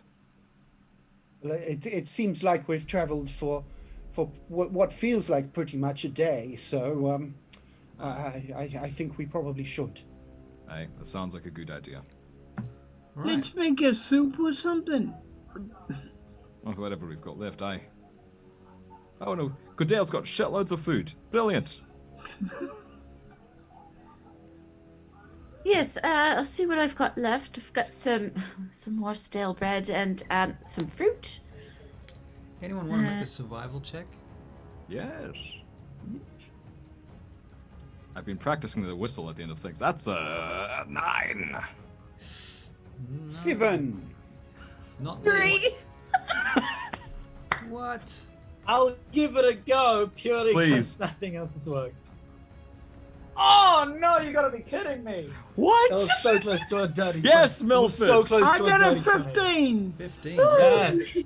All right. Well, as you were looking around investigating the inside of the guard tower, before you continue on or you choose to take a rest, whatever it is you guys are going to end up doing, and outside the guard tower on the other side, you just go for a quick look to make sure there's nothing there. You see footprints on some muddy, slick rock there on the bridge itself. Okay. There's kind of small footprints. Okay. I am. Okay. Are they follow? Can I follow them? Yeah, they lead around. They lead to the edge of the bridge and up onto the banister. And at that point, you can see there's a number of broken pieces of rock on the side of the guard tower that look a little bit climbable. I mean, the way this tower is kind of fallen and ruined, it looks like it might be climbable. Like, you just have a feeling that somebody might have gone around here and climbed up on the banister and then started climbing up the tower or something like that. Or maybe they've gone down, it's hard to say. I'll do that and see if they did. Alright, so you can make a climbing check. That'll be an acrobatics check. Acrobatics. Can you do it for me? I can. Thank you. There you go. Oh. Well, you rolled a 4, but that's plus 9, so that's a 13. So you dexterous. You start climbing up the side, and you can make a perception check at that point, and I'll make that roll as well, shall I? Seeing as I'm right here on your character sheet. Yeah, because when I do it, it's always crap. All right. Yep, So a 16 there, Sonny Jim. Yeah, thank you. You think you can see a figure clinging to the side of the guard tower, hiding. You can see just a small booted leg, and a bit of a not rickety, but raggedy cloak. If you bought it at Glasson's, it would be in the small size. possibly the child size.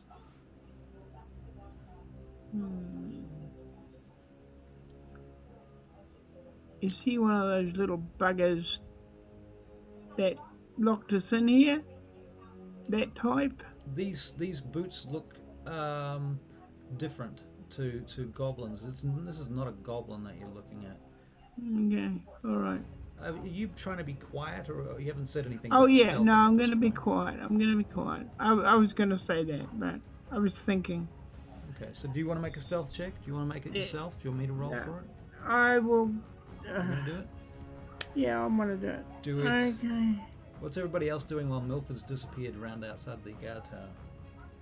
I think I'm helping the 25. Settled. 25. Goodale's preparing for her long rest, I guess. All right. Is she going to change any spells this time? She is. She is. Okay, cool. All right. Milford, okay. So you're being very stealthy, and I'm going to get you to make another athletics check now, or acrobatics check if you like. Okay, acrobatics. Acrobatics. Oh, Your gee, expertise here. it's gone stupid again. Okay. Hurry up. Whatever you do, don't. They've changed the D&D Beyond advantage disadvantage system. I notice. Have they? Yeah, they have. So Oh, you're I not rolling with see. advantage, so it Oh. shouldn't matter. Okay. No, I'm not trying to do it with advantage. All right. Well, what are you getting? 9. A 9. They've generally changed dice rolling, I see. Well, you grab a rock that's not as stable as you thought it was, and it falls out, and you're now needing to make another an athletics check to grab onto the next thing before you slide down into the water. Okay. Splosh goes the brick into the water. Anybody that's inside can make a perception check. 12. 12. Okay, you grab another thing that's not really enough to stop you sliding all the way down, so you're going to need to make one more acrobatics athletics check, please. Yeah.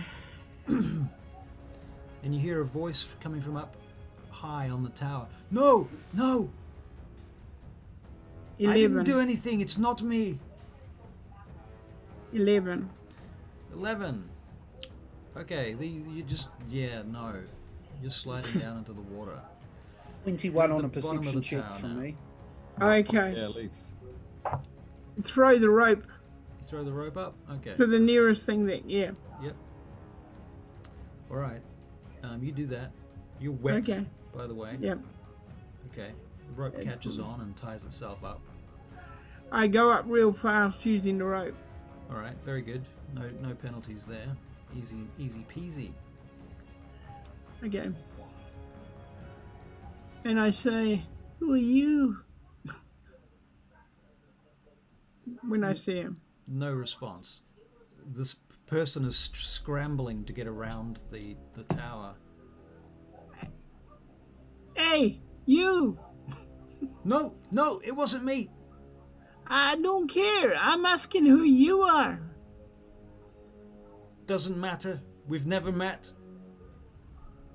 What do you mean we've never met? Leave. Just go. Go. It's not safe here. Did you not see the monster? It's coming. It's coming. It's coming for you. I'm gonna grab this little bugger. All right. So you need to make athletics checks. Oh, gee.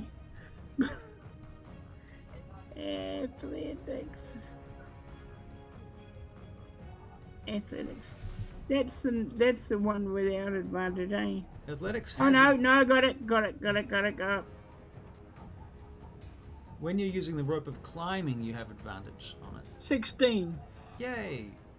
Okay, so you climb around and you recognize Zin. Oh, rope tie. Right, so what are you doing? You're throwing the rope at him?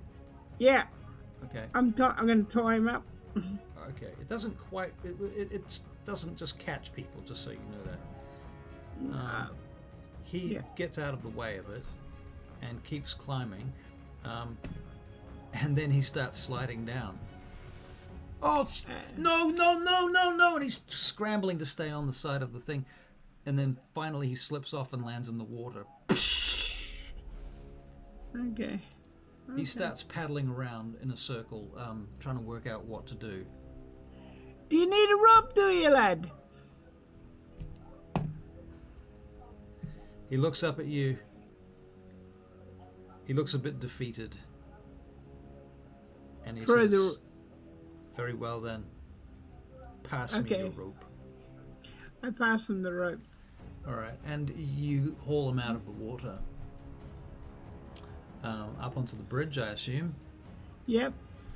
Alright, and you get him to the bridge, and he immediately tries to run. I'm going to put him to sleep. With what?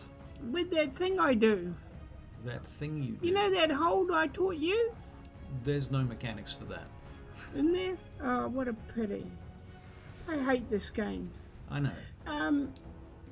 Because it can be done. Okay. You can make what you can do is you can grapple him and you can try and restrain him. I'll grapple him and try and restrain him. Okay, so you're gonna make It's a messy way of doing it, but okay. Yeah. So you're gonna make an athletics check. Yeah. Athletics. Can you do it for me? Yep. Thank you. So you get a 16. You grab him and he's not moving. Okay. No! Oh. Right. I will tie him up with my rope. All right. So you're tying him up. You can make a sleight of hand check at this point to do that. Shall I do that for you? Yes, please. All right. 25. You tie him good. Okay. All right. Now, where are the others at this point? Are they hearing any of this? They haven't heard anything so far, have they? You guys have rolled really awful perception checks. I made a 21 on my perception. Leith, my apologies. Okay. Yeah. I greatly apologize. You certainly heard something. Yeah. Some sort of scuffling going on outside. Milford went outside. You hear something land in the water. You can hear voices outside. I'll go out and have a look. Well, Milford's just tying up Zin on the bridge now. Oh, well, you've got him. Could Fantastic. Could you get Mr. Fogdar? I'm sure he'd like to have a little discussion with our friend. Certainly. And I'll go back into the tower and say, Adric, we've got a friend of yours here. A friend? Oh, all right, Well- all right. Well, when I say friend, just come and look. All right, all right. Oh, you little shit! I was doing a wee bit of fishing, and look what I found on me hook. You caught an eel. Hello, It's not Zin. my How are you fault. feeling? Not your fault. But what happened? What was I supposed to do? So you threw us to the Drider. She is my friend. She's no more. So you killed her. You killed her. I did not kill her. You killed her. The blood is on your hands. You threw her into our path. What were we meant to do? Fireballs don't kill people.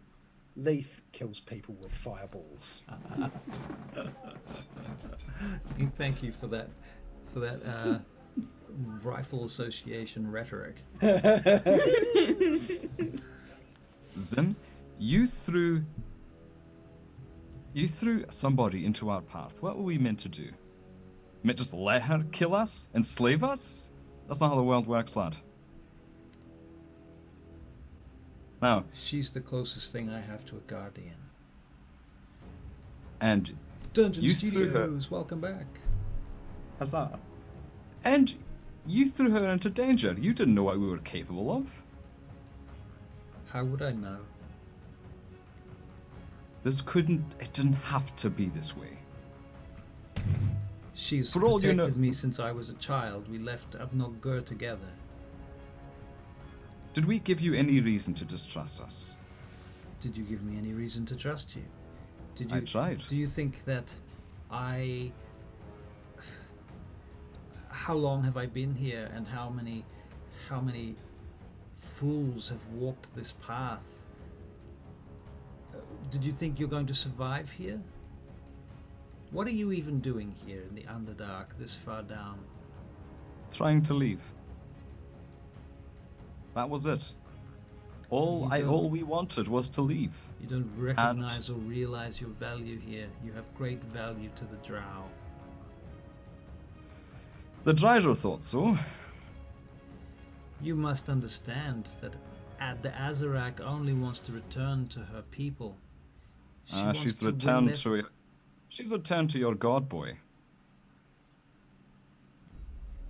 Yes. She's returned to the god that damned her.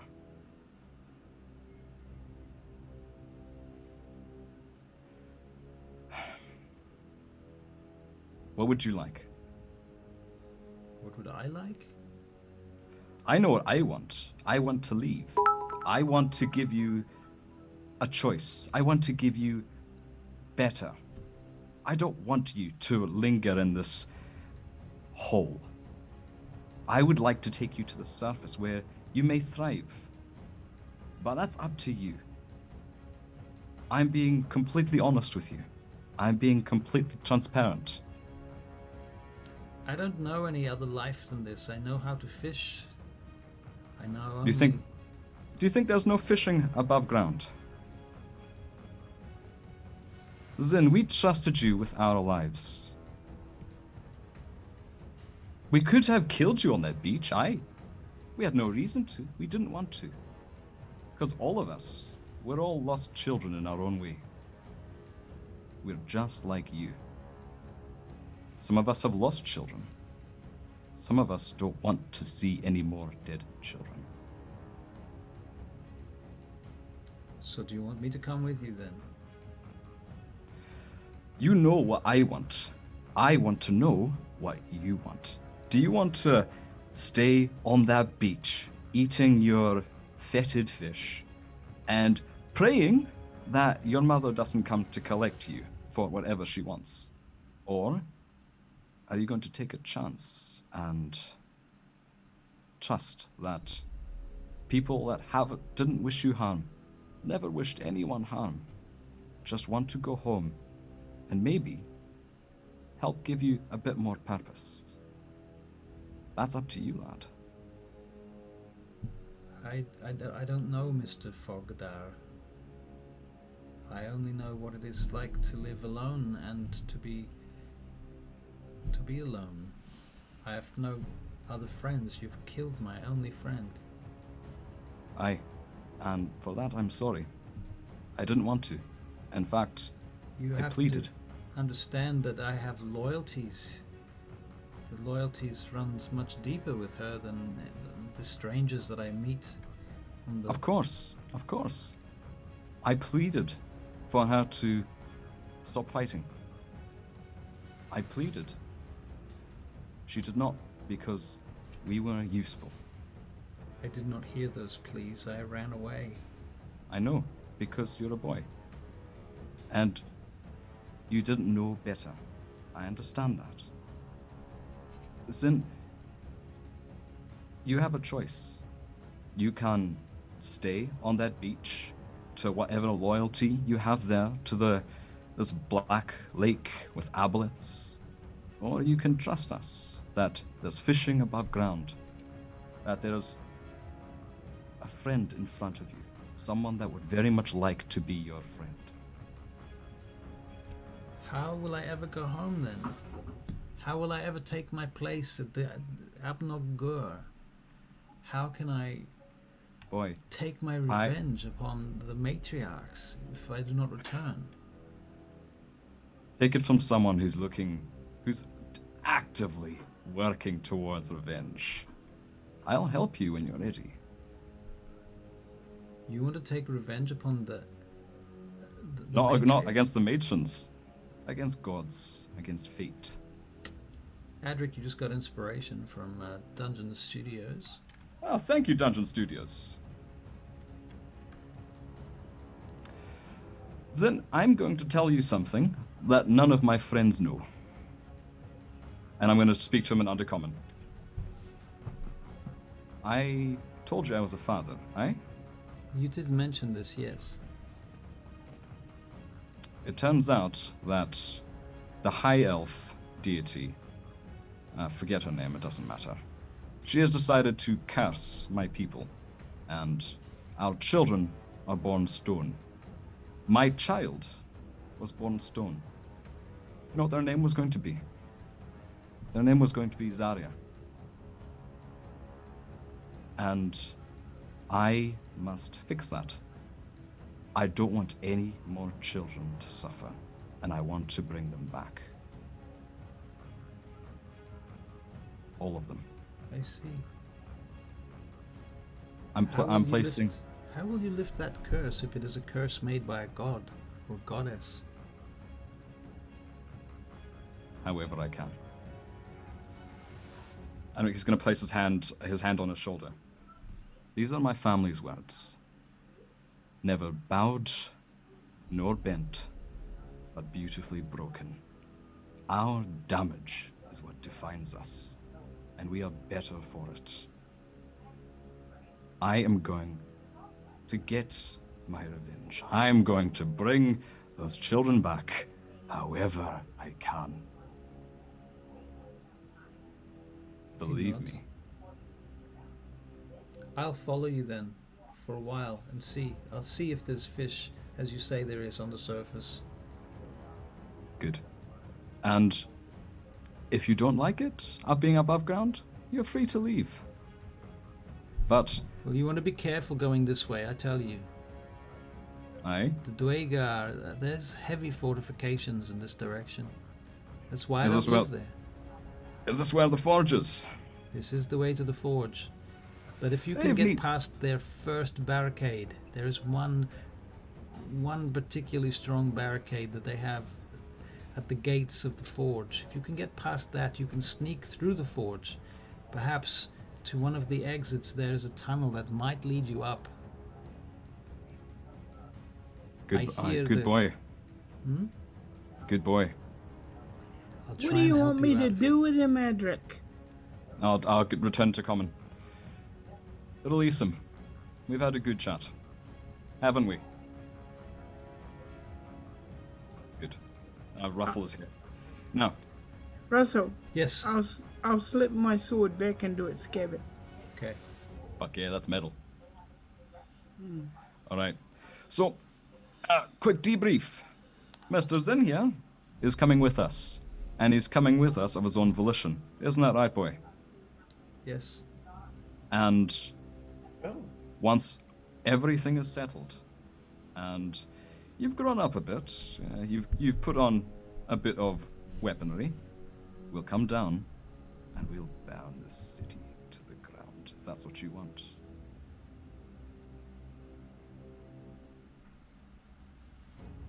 And I say this in front of my friends. I trust these people.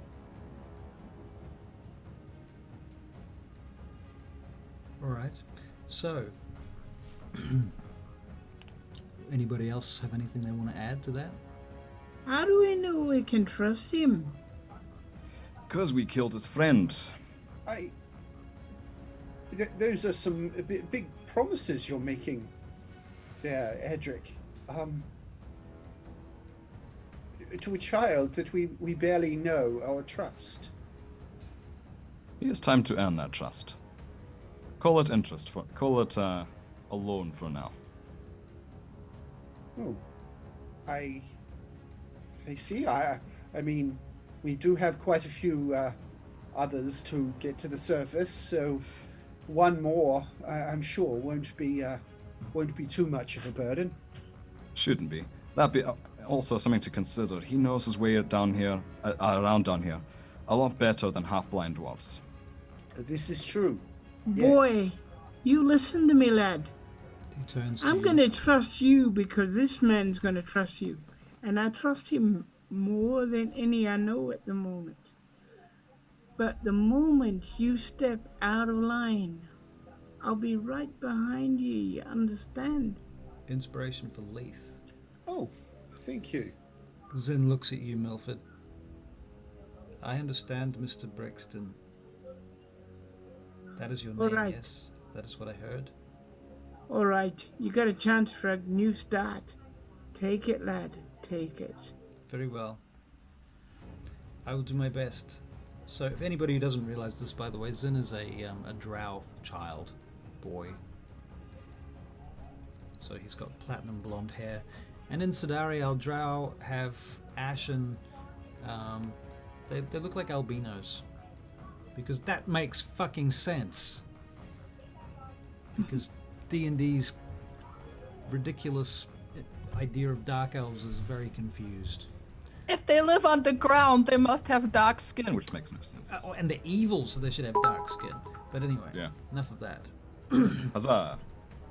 So Goodale had been setting up in the tower, and she came down sort of midway through a lot of this. Right. Makes sense. I, for one, am very hopeful that this will be proof that that an apple can actually fall far from the tree. Ah, well, it was on a beach by itself. Indeed. Oh, thank you, T.L. Greyheart. Right. Shall we rest then? Okay. Alright, so you guys have your long rest. Goodale, you're going to change some spells, I take it?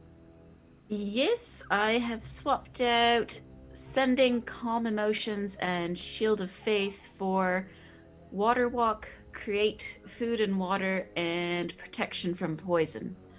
Okay. These sound like reasonable and good choices. I hope so. Milford will sit with the boy and find out all he knows about what's ahead. Okay. And well, all I can say is Ranger Friend will be listening too. Right.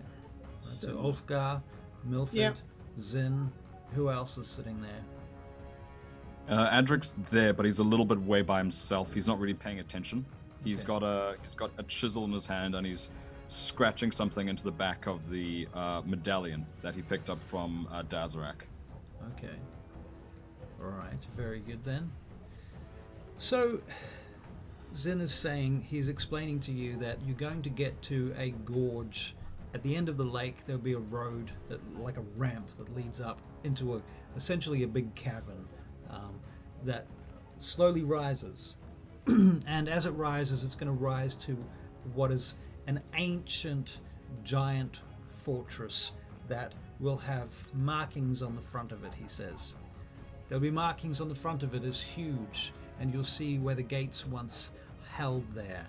And you will see there are towers on either side, but they have long since collapsed. I've seen these towers once before. I've only been there once. One of the towers is where you'll find that the Booyagh have set their fortifications, and they'll be ready for anything. They are literally ready for anything. There's many of them there, but if you can sneak past them, there's very little more of them past there for a while. Further into the Forge Lands is where the greatest fortifications are. This is just the watchtower. If they see you here, they will signal to more, and they will come. Probably within an hour, there will be a large, what would you call it, like a group of them, maybe 50 of them. No, I can't fight that many. So, if you can get to this entrance tower, the first guard tower, unseen, maybe you can simply fight a few of them. Maybe there's 10 or 20 of them. I'm not sure. Or if you can get around the tower without being seen at all, is even more impressive, I suppose.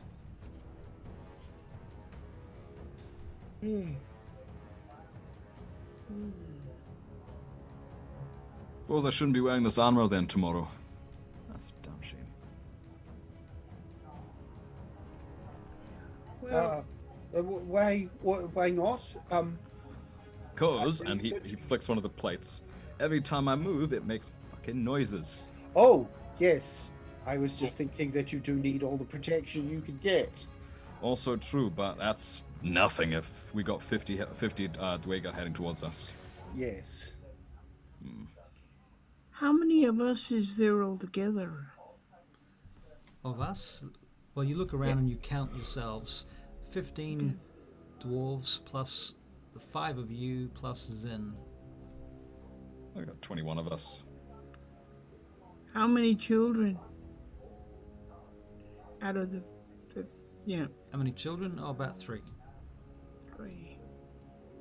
Oh, 4 if you include Zin.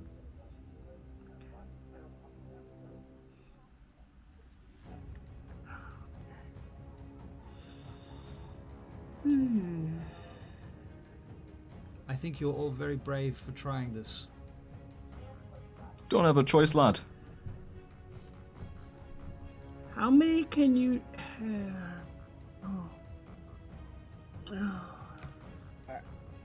I think we're going to have to try and sneak past the best we Aye. can, but That's likely the best. The best. do we do it under cover of darkness, or is that going to make any difference down here? That's a good point. Zin, do you know if they have any regular sleeping patterns that we could take advantage of? I'm not any kind of expert on that. Perhaps you should ask your dwarven friends. One of your dwarven friends straightens up. You believe it's her. She's a Silver Axe tribe dwarf, and she leans forward and she says, "You know, these Booyagh, they're not the brightest or the best of warriors, nor are they the bravest. And they will have seen this lot come through here once already in the last few days. Perhaps we Aye. can fool them somehow, take them by surprise, hand ourselves over to them, pretending to be unarmed slaves that have escaped, and they will vastly underestimate us. Then we can rise up with the weapons that we've been given by our emancipators here. Then perhaps we can defeat them." It is what we came here for, that's true. It's not a terrible suggestion by any means. Yes, I think it sounds as good as any other plan. Rizwan Fogdar, she says, "And what if a distraction? What if we were to set a fire upon something somewhere? Or, you look like a spellcaster. Can you not make illusions?" Me? Yeah, yes. I'm sure I could find something to do, or Mr. Edrin as well. He is able to cast more sort of illusions than I can. So Can we not lure them out to the lake and have the creature drink them? Perhaps yes.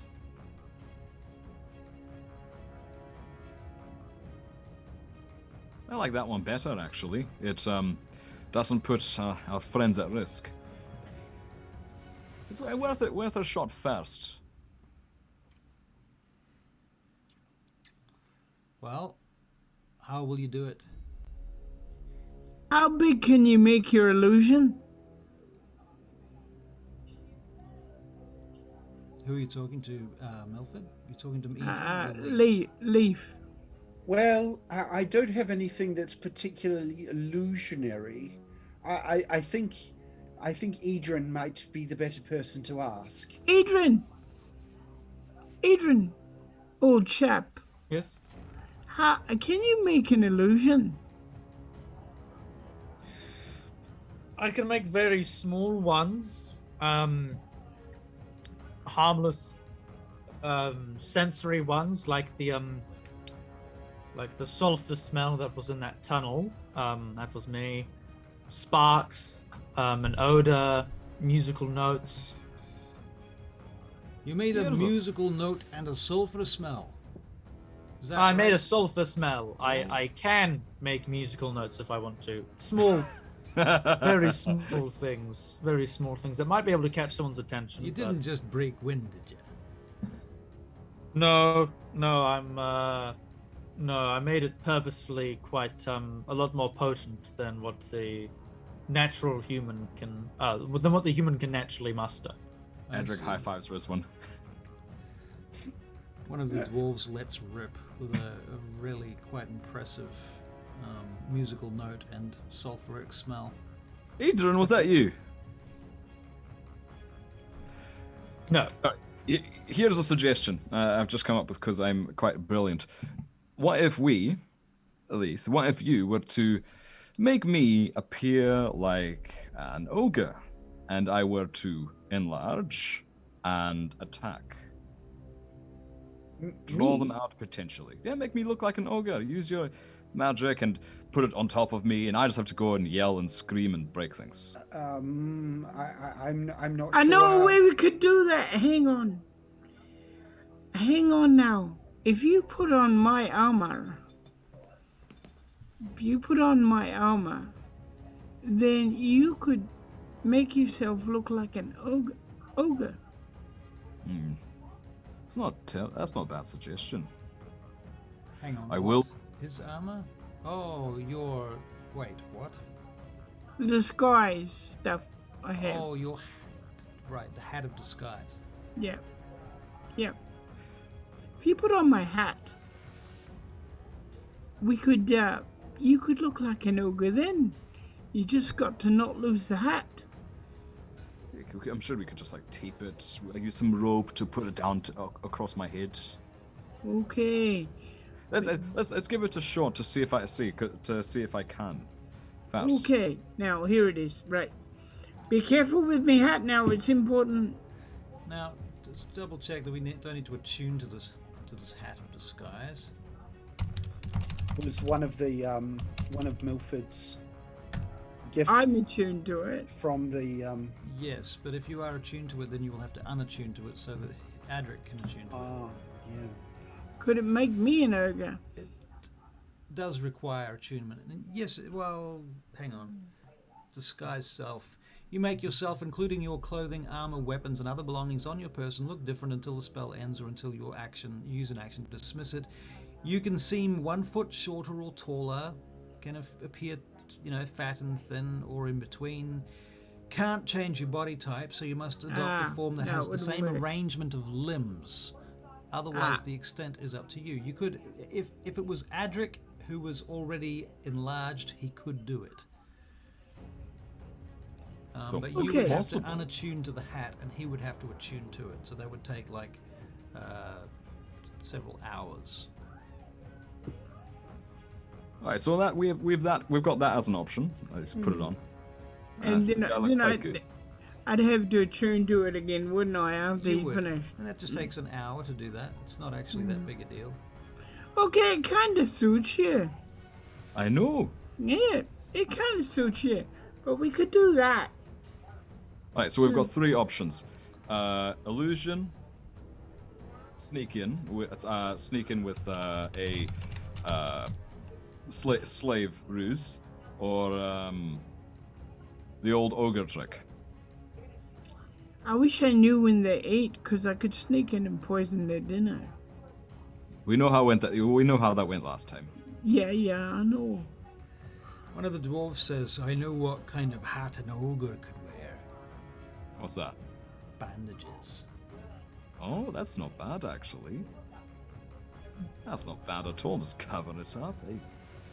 They know what they're doing, kind of. All right, so any other bright ideas, just in case? I think there's some pretty good ideas already floating here, and perhaps we could sleep on it, and we might think of something better in the morning. Aye, that's not a bad idea.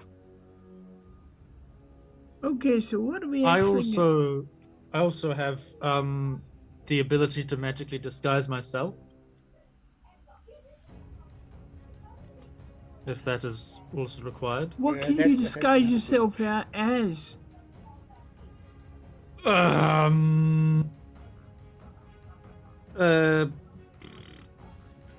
Basically, it's literally the exact same as your hat, except mine is a spell. And you would only be able to make yourself 1 foot taller, whereas Adric could already make himself Yes, significantly but if I tall. needed to be like a drow or just a durga that's been tapped of his growth energy and needs to come in for a rest. Plus, I speak Dwarvish, if that helps. That's also quite a good suggestion. Oh, well, with that in mind then, sure, either Eden or myself, if we were to go with the slave idea, could just appear like two Dweger slavers. Exactly. And the rest of you, who are significantly sneakier than the two of us, could sneak in and we pincer them. So we're gonna put Leaf under your hat because he's not sneakier than anybody. I'm pretty sneaky.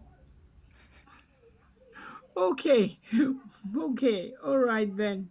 I reckon I agree with Leith. Let's have a quick sleep on it, and we'll make a choice in the morning. Aye? Okay. If I am to prepare the disguised self, I'll need to know. Well, yes, we'll know in the morning, and then I can prepare it. All right. I will need time Goodo, to prepare yes. the actual spell in the morning, but once we make a decision, I just need roughly a minute or so to change things around. Fantastic. That's a good plan. Are we taking watches then? No need. I can stay up all night and keep watch for everyone. Most excellent. What a handy skill you have there, Mr. Lath. We are most indebted to you. It's not a problem at all. I mean, we will all work together to get you all out of here, won't we? And yourselves too. You don't want to stay here. Of course. Is there any reason we can't? If you use your disguises as Dwegar, could you not just lead us straight past the guard tower? They might ask you some questions or something. Perhaps we can just. Yeah, just lie. It's not that hard. Right. Yeah. I suppose the main question is going to be, why are you leading the slaves away from the drow instead of to them? As in, do you know what's beyond that general direction? Here? Yeah, if we were just if we were to go through the barracks and out in the general direction where they exit, is there anything of note that you know of? A mine, perhaps? Yes, in the distance is a mine. I think it's where they got these dwarves from. I think there's at least one exit is something to do with a place called they said it is near the Lockhart something. Oh, perfect. I think there's a forest or something where it exits. Boy, you don't know the half of it. And they have I know that there's some speaking of some those goblins that you keep talking about. They are in service to the Dwegar as well. They pay them. Are they now? Isn't that just serendipitous? I think there's been a few of your friendly elves from your local towns have been taken up there. Well, this may be something we have to plan for, a bit more insurgency. For now, a good idea may just Could be... we... Aye? Oh, sorry, I was just about to say, could we lie and say that they want us to send them to another drow city? I mean, there's more than one drow city down here, and maybe they just didn't like the look of them, and we're sending them back to a different one. I'm not sure there's another drow city in this direction. Right. It could just be leading our captives to a mine to collect resources for us. Worst case scenario, they're in punching distance and we go wild. We don't know much about these Dwegar's inner workings and their social standards and structures, my lords. It will be difficult to lie to them, I think. You'll have to keep your answers short and sweet and to the point. That's Maybe good advice. even use the subterfuge in order to take them out. with surprise, you know? Aye. That might be the best course of action. Or maybe just avoid getting asked questions at all. Just walk with purpose, my lord. As if dwarves do anything else. Refuse the questions. Ask them questions. Oh Aye. yes, throw them off their guard. Good thought. Good idea. Well, Eden, I'm sure we can manage that much at least. Indignation, it's in our blood. yes. Do you two know how to be indignation like? How dare you, Brixton? See? Just like that. Indignant. That wasn't indignant. I Sounded was... like me mother smacking me bum or something. Who are you to question my indignance? You gotta be a bit tougher than that. When the You're a- time comes, I've seen you be a bad man. I think you can pull it off. But what about our dear friend there? Oh, I think Eden's got plenty to surprise us with. I hope so, or we're all dead. Well, no pressure. Isn't that right, Edrin? No pressure whatsoever. Fantastic. Right, big day ahead of us. Bedtime, you lot. No fires. Put that out. All right, so you guys put out. See, the that was fires. indignant. That was indignant now. What? Cool. I guess while everyone's going to bed, Adric's going to sidle up to Zin, and he's going to pull out Dazarak's necklace. All right. Ah, Zin. I Yes. know this may be uncomfortable, and it may hurt. But I took this for another purpose entirely. But I thought it would be better in your hands. And he hands him Dazarak's necklace. Zin takes the necklace and looks at it, holds it up Now- for a moment. Look at the back of that, and on the back you'll see a what's carved in it is the giant rune friend. Friend. Right. So if you, I don't know if you can read giant, but that's his friend. Friend. Well, I'd like to consider you a friend. Okay. But for all intents and purposes, I just thought that you would appreciate a keepsake of your friend. I see. It's well intentioned. It's not meant to insult you, and I apologize if it has. I'm just a little confused. Why? Doesn't matter. No. Go ahead. I'm not sure why you would give me a necklace that you stole from my friend that you killed, and then write friend on it and then give it to me. It seems You know, when you- a little misguided to me. When you say it like that, that makes complete sense. Well, my thought process there was, I took it as a reminder for myself. But now that we seem to have more or less patched things up for now, I hope. I thought that you might prefer the keepsake as something to remember her by. I look after Mr. Adric for now, and I'll think about it. If And that's I all right put with the. you. No, it's totally fine. Do with it as you will. I would prefer not to speak of her again. I understand. And he reaches out to pat him on the shoulder, but hesitates and good night, son. Good night, my lord. Alright, so you guys take another long rest.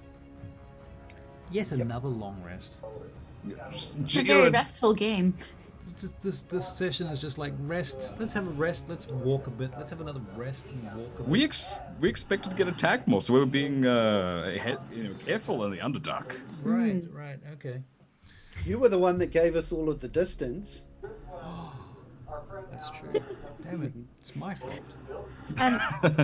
Just before they all go to sleep or trance or whatever,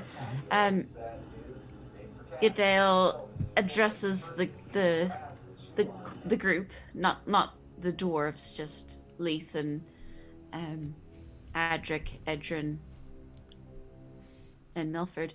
Yeah.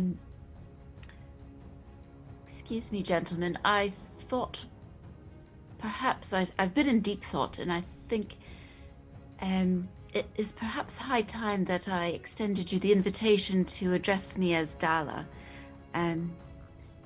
Leith, I apologize. You may not be aware of this tradition, but an elf's middle name is most sacred, and it is actually an insult to use it unless you are a close friend or a family member. Oh.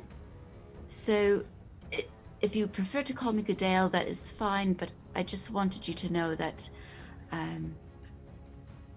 after all we've been through, I consider you my family, so if you wish, you may call me Dala, which is what Ren calls me. Dala it is. Yes. I'm very pleased to hear that. Good. Thank you for extending the courtesy to us, Dala. That's very kind of you, and I Yes, do thank you. appreciate it. Oh, very good. Who knows what we'll be facing tomorrow? So I'm glad that I've established this with you.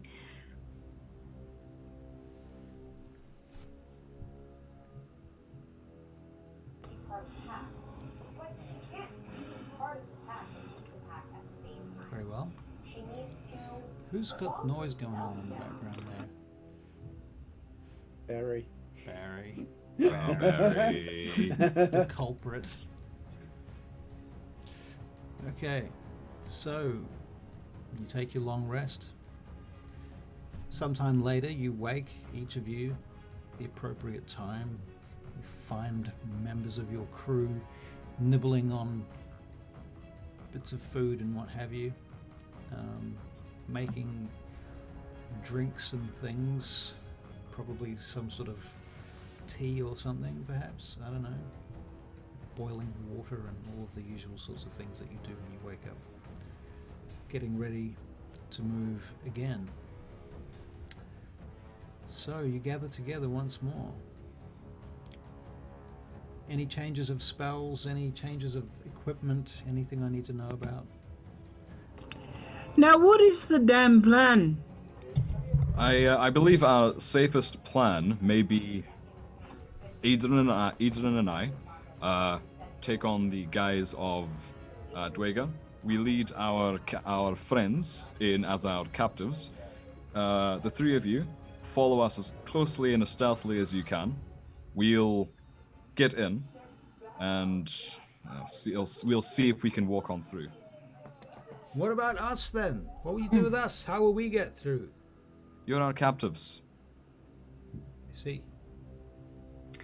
We're much more credible if we look like we're bastards. So, I apologize in advance for potentially roughing you around. How many so-called bastards are we going to have? Adrian and myself, because we're the two of us are, as far as I'm aware, the only ones that can speak Dwarvish, and I'm potentially borrowing Brixton's hat. Two ogres leading Two Booyagh. Two Booyagh leading a group of about 18 or 19 slaves. With a big hammer. Isn't going to get overrun. No, look at them. They're malnourished. No offense. Unless you have another idea. Oh, This is democracy. I was just thinking we maybe should have a few more slavers, but I'm not sure if there's anything. I mean, I guess I could try and make myself look like You could look like a drow. A drow? Yes. It's not a bad idea. Leith pulls out his disguise kit and goes, I haven't used this in a while, but... Milford, you happen to know that you could give Leith help with his disguise? If Leith ends up making a disguise roll? Okay, he could have my assistance, actually. Exactly my point. Yes. Oh. Oh, I think I can help you there. And how spectacular that we have a model, Mr. Zen. Zin says, and for I have seen the Booyagh working with, and Orson D just set your DC at 10, by the way, Leith. Awesome. I have seen the drow with the Booyagh. The Booyagh are slaves to the drow as the slaves are to the Booyagh. Perfect. They work together. The Why Booyagh don't you seem to play a god, Booyagh? Me? I'm too young. Okay. I'm not big enough. I look too small and not without some fabulous disguise. But he could be our guide. If we were Is it with drow? if the others were to take on drow disguises, we would have no need of a guide, potentially, and especially if we were Booyagh. True. Although, how would we excuse a child drow with us? Put it in a we could put Zin in a sack and then hide him. Not in the sack, in a sack. We could say one of them is us. I could say he's my son. Yes, that might work. I could be That might with work. you to be on some sort of training or exercise, you know? Yes. Alright, Leith, do you want to make a Right. disguise roll with advantage? DC is 10. What's a disguise roll? What's a disguise roll? That is a great question. What is a disguise roll? That's a proficiency tool check, right? Yep. Does Oh. Leith have proficiency in disguise? It's actually disguise. Only on your sheet, Barry, because we Only set on that your up. sheet, Barry. Yeah. Nice. Let me I see. don't. Leith. Deception? The No. deception is when you're in front of someone. Right? Okay, yeah. Okay, so it's going to be, we're going to use wisdom and proficiency bonus. Unless Okay, so you just roll a do, well, do wisdom. you have proficiency in disguise? Where would I see that? Well, it's either going to be a class feature, or a racial feature, or a background feature. Have a quick look. Or we can just roll Barry's one and use his one, and he can be the one disguising you, and you can give him help to give him advantage. Because he does have proficiency in it. Yeah.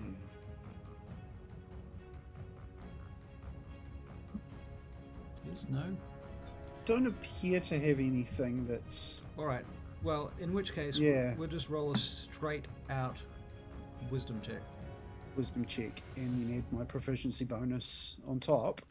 Only if you have it, which I don't think you do, so no. Okay, so so just with advantage. 15. Oh, advantage. I'll just roll another one. Yep.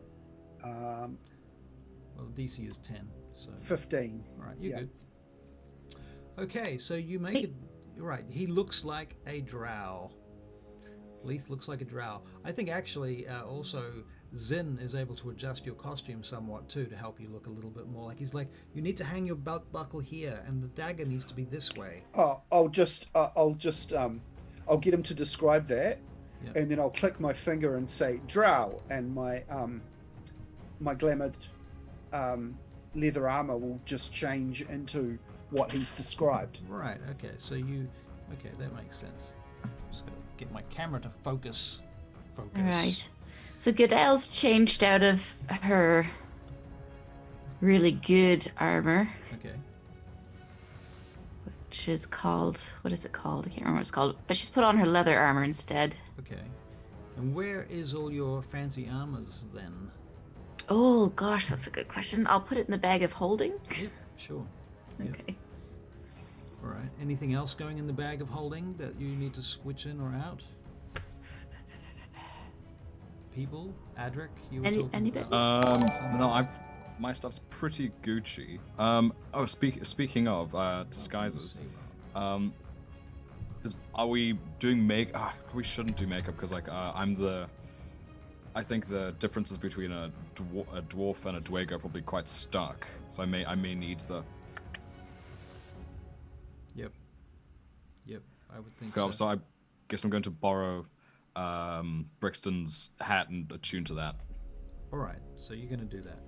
With his Very good blessing, of then. course. We shall say that further time passes and you prepare and you this is the montage sequence, you know, where we have the preparations for the big raid going on. Zin, Yes. how long till we actually reach the barricade? How long do you get to the barricade? I should think it is about 2 hours. All right. I will, when we're about as far out as we can get before being too conspicuous, is when I'll start casting, because otherwise a lot of my stuff only lasts an hour. All right. And I'd like to keep as many slots as I can open in case we run into trouble. You'll see that when the bridge reaches the edge of the lake, there is a large, wide, flat plain that rises gently like a ramp, like a huge, wide ramp. It rises up from the lake, and then it comes to the wall, and in the center of the wall is a gap, which we will head for. That is where we're going. On the right-hand side will be the tower with the Dwegar. The left-hand tower is crumbled and fallen to pieces. Be careful, though. I suspect that it would be a good place for them to put guards and scouts and bows and arrows or crossbows or something. Okay, thank you. All right. I'd just like to say welcome Korok DM, who is a map maker, a D&D map maker. I follow his stream on YouTube. I'm very welcome to have him over here this time. Yeah, I'm usually in his streams watching him playing games and making maps and stuff, which is very fun. It's really an honor to have you, Korok. I'm hoping that's how you say your name, by the way. I'm not absolutely sure. Hey, Korok, what do you think of Russell's pond? In the I don't. Oh, we can't see it. Don't worry about it. I can see because I've pinned it to my Zoom wheel. Want me to show it to you? Yeah, this one. This is my. Oh, but there's a silly graphic over the top of it right now, which is the reason why It's fine. took that off. Where is that? That was supposed to be the dice graphic. Hang on. Sorry. Ah. Aw, absolutely lovely. It's beautiful. That's what Korok says. Never mind. We're gonna go back here. Oh, not there. Here. Okay, now we're Betty.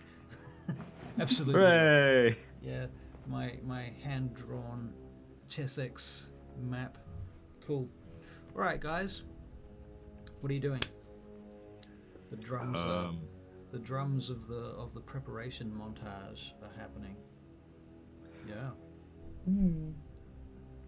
So, In fact, in the Leith is distance, you hear a disguised? drum. uh, Damn it! I've decided. Yes. Leith, Edrin, and Adric are all disguised.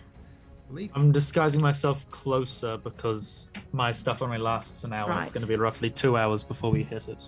And Milford is disguised, or Milford is not disguised. okay. Unless he wants to disguise himself with his disguise kit, which he could do. But yeah, he's lent the hat to Adric Okay. for better Dwegar authenticity, as Adric is Yeah. at least a dwarf and not a half-elf. And so good. Yep. So Goodale's the only one that has no chance of disguise and is hopefully trying to be more stealthy in her leather armor and Yeah, Goodale, you're basically a slave. You're going to look like a slave. Ah, okay, That cool. seems to be the general consensus, I think. Okay. Otherwise, yeah. You may even have to take the leather armor off. I don't know. It's up to you guys what you want to do with Goodale.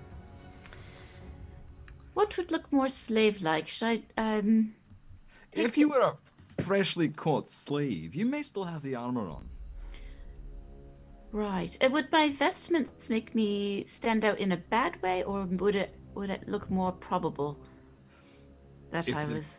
clean a bad way, I reckon. Okay. Yes, they are. Okay. Very well. So are we going to Are dust the you up a bit? vestments clean? Yes, they are. I could dirty them up if you'd like me to, and then I could- clean them once we're done. Yes, it will reduce my armor class to wear the vestments instead. But No, if the Whatever- vestments are Unless hiding if you want to your, keep the armor on. When Goodale says armor class, a fridge falls from the ceiling and squishes her. This is what happens when you use terms that are not in genre. sorry. That's okay. We translate it into common, so it makes sense. This is the English version, right? Oh, there's Barry. I wondered where you were. You're actually still there. Okay. If you want to, I didn't know if you were torn between. If you're happy leaving your armor on, I could also make that look a bit more dirty. Yes, I'll stick with the armor. If you could make me look slavish, that would be. I'll start. So what are you using? To The do word this? choice is soil. I won't be soiling anything, but I'll definitely be making the armor look grubby with prestidigitation. Right. Okay. Does that include things like gashes and marks in it, or like it's been used, or is it just dirty? No, it's just dirtying it up. Really, I Okay. can't do gashes or anything like that. Okay. No It's not problem. minor illusion. Then, excellent. Long story short, then, you get yourselves ready and you hit the road and you travel for several hours as the far end of the road, which is a bridge crossing this huge underground lake, gets further and further. As you get further and further away from the guard tower and closer to the edge, you begin to see the slope that Zin was talking about looming ahead of you, and you can make out guard fires in this massive tower that sits on the edge of a gap that looms above you, hundreds of feet high, hundreds of feet wide. This massive wall with huge giant engravings that literally crosses the gap and then seems to go into the wall, like it goes into the side of the cavern, almost like the cavern collapsed on it around it and it's survived it. At some point it was much bigger. So this is what you're kind of seeing ahead of you, and the slope rises up from the end of the bridge, and you notice here too there is 4 or 5 boats sitting at a small wooden makeshift jetty. They've thrown in some rocks and things that must have tipped them in the water as well to build it up. And there's this sort of makeshift jetty. A lot of it's wooden. A lot of trash floating in the water here. A lot of crap. You see skulls of animals and things in the stone surrounding the shore. Do you guys want to make perception checks? Yes. They certainly aren't very good stewards of their land, are they? Thank God 14. Adrian sees things. 8. 8. Yeah, I also got 8. Okay. I just want to say I'm supposed to have advantage with perception, and it's not showing tonight. Do you actually like- have advantage with perception there? Well, there's like an A beside it, and I've got a +5 beside it. So when I say Wow. 8, I've actually rolled a 3. Wow, that's terrible. How do you do that with advantage? Are you choosing to roll with advantage? Are you choosing the advantage? No, I just click on the 5. Alright, so you gotta right click on that boy and then select advantage when the little menu comes up. Oh. Yep. Right. Yep. Okay. Should I do that now or should I wait till next time? You can do it now. We trust you. All right. Roll. All right. 19! 19. Huzzah! Right, so you'll notice now there's also an option to roll it in front of the whole group or just privately as well, which I think is interesting. Yeah, okay, so a 19, excellent. So as you're traveling along, you notice those large stalagmite type things coming up out of the ground, out of the water. They're getting a bit more spiky around you as you get closer to the shore. And then you notice there's this whole area where the tops of them seem to have all been knocked off. And they're all kind of roughly flat, and there's a sort of plane of flat ends sticking up. Does it make sense? What could have happened to these? Like fingers. Yeah. Dozens of them. Possibly even hundreds of them. But they've been flattened. Yeah, the tops have been knocked off so that they in a flat way, so they're not curved over the top. They're not sharp, they're not curved. They're literally flat on the top. They haven't been flattened per se. Is that creating any sort of pattern or anything like that? Not really. Not that you can discern. But it's happening more and more the further we go? That seems to be a standard thing here as you from the point where you get onto the dry land off the bridge.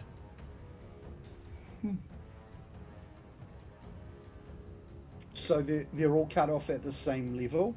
Yep. Yep.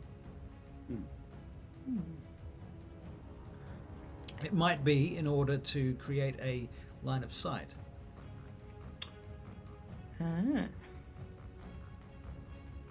Perhaps we should try to stay below the line of those flat tops. Not a problem for me. All the rest of, well, most of us. All right. So, are we making stealth checks then? Yeah, I'm gonna armor up. Oh wait, is now the time to get into our disguises? Seems to be. Yeah. Disguise. Awesome. All right. While we were walking, I've been talking to Zim, Yep. Zin, and just making sure I've got my accent right, my drow kind of drawl. Right. I am not only doing disguise self, I'm also doing comprehend languages in case they start speaking in Undercommon. Okay. So I can at least understand them and pretend I know what I'm talking about. Right, very good. Leith, you might want to prepare for a performance check, because that's what it will eventually be for the accent and what have you. Okay? Yep. All right, so we made stealth checks, I take it? Did we do that, or not yet? Yep. What's You did. Got a 17. Yeah. Milford looks to be at 14 from me. 16 for me. Ooh, wow. I 10 got for a me. 2. Oh my. I rolled a disadvantage. I got a 5 and a 2. Like it's, you know. Although we're supposed to be seen because we're the Booyagh, right? Yeah, this is fine. Unless there's something else that's not supposed to see us. I'm an especially clumsy Booyagh. Right. Okay, well, that's interesting because Oh god. Adric, Hey. you hear the sound in the distance. Can you make a wisdom saving throw, please? Yes. Fact. All of you can make wisdom saving throws, now that I think of it. 19. Very good. Fuck yeah. 28. Hell yeah. What? That was a nat 20. Whoa. Wow. 17. Nice. Good work. Fuck me. Barry, what's yours? Wisdom saving throw. Milford, Brixton, wisdom saving throw. A 10. Oh dear. Yeah, Goodale got a 9. Okay, Goodale and Milford, you hear this screech, this noise noise coming from far up in the cave, and it's echoing down through these stalactite things, and it pierces in through your ears and into your skull and into your bones, and it terrifies you. It terrifies you. You don't recall the last time you were this frightened. You are now subject to the frightened condition, and what that means is. Very briefly, let me get out my DM screen and tell you exactly how that reads, because this is what you are now succumbing to. Dun, dun, dun, dun, dun, dun, dun, the frightened condition. Frightened. Next panel it would be. A frightened creature has disadvantage on ability checks and attack rolls while the source of its fear is within line of sight. The creature cannot willingly move closer to the source of its fear. Which is interesting because you can't see it, so you heard it though. So disadvantage on attack, and what was the other thing? Ability checks and attack rolls. Did it say saving throws? Saving throws, double checking saving throws. I don't think it said saving throws. Yep, no, it doesn't say anything about saving throws, so just ability checks and attack rolls.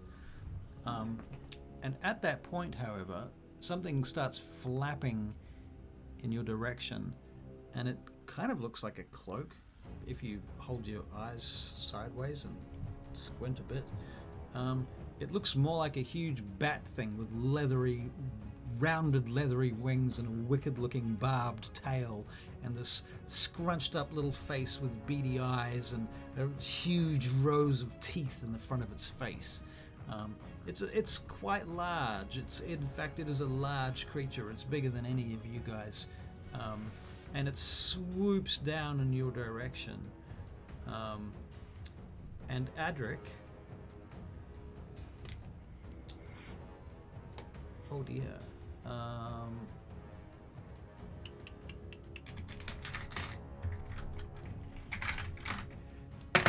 You take 9 points of damage from its bite as it 9 points of damage. attaches itself to you. Okay. Yeah. Gracious. Yeah. Gadale's whimpering and cowering behind a stalactite. Okay.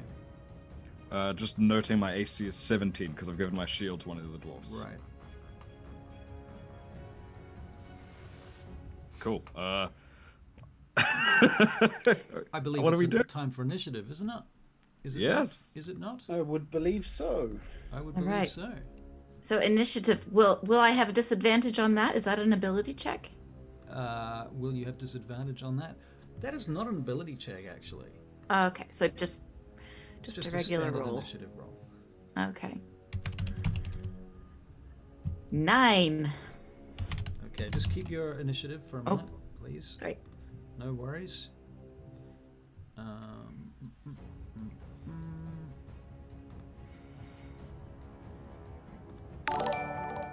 9, you say? Mm-hmm. Okay. Just in the chat, someone's saying initiative is a dex check, so it is an ability check. It is an ability check. Because as a bard, you do get an extra. Apparently, D&D Beyond adds your jack of all trades to initiative All right. Ah, That makes okay. sense. as well. I'll Should I buy that for reroll? $1. No, you can keep it for now. Thank you, Because I Modern said so. Zebra.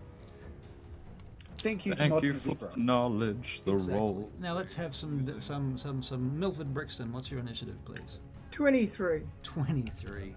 Adrian, what's your initiative, please? I believe my initiative was 15. 15. Leith, what's your initiative?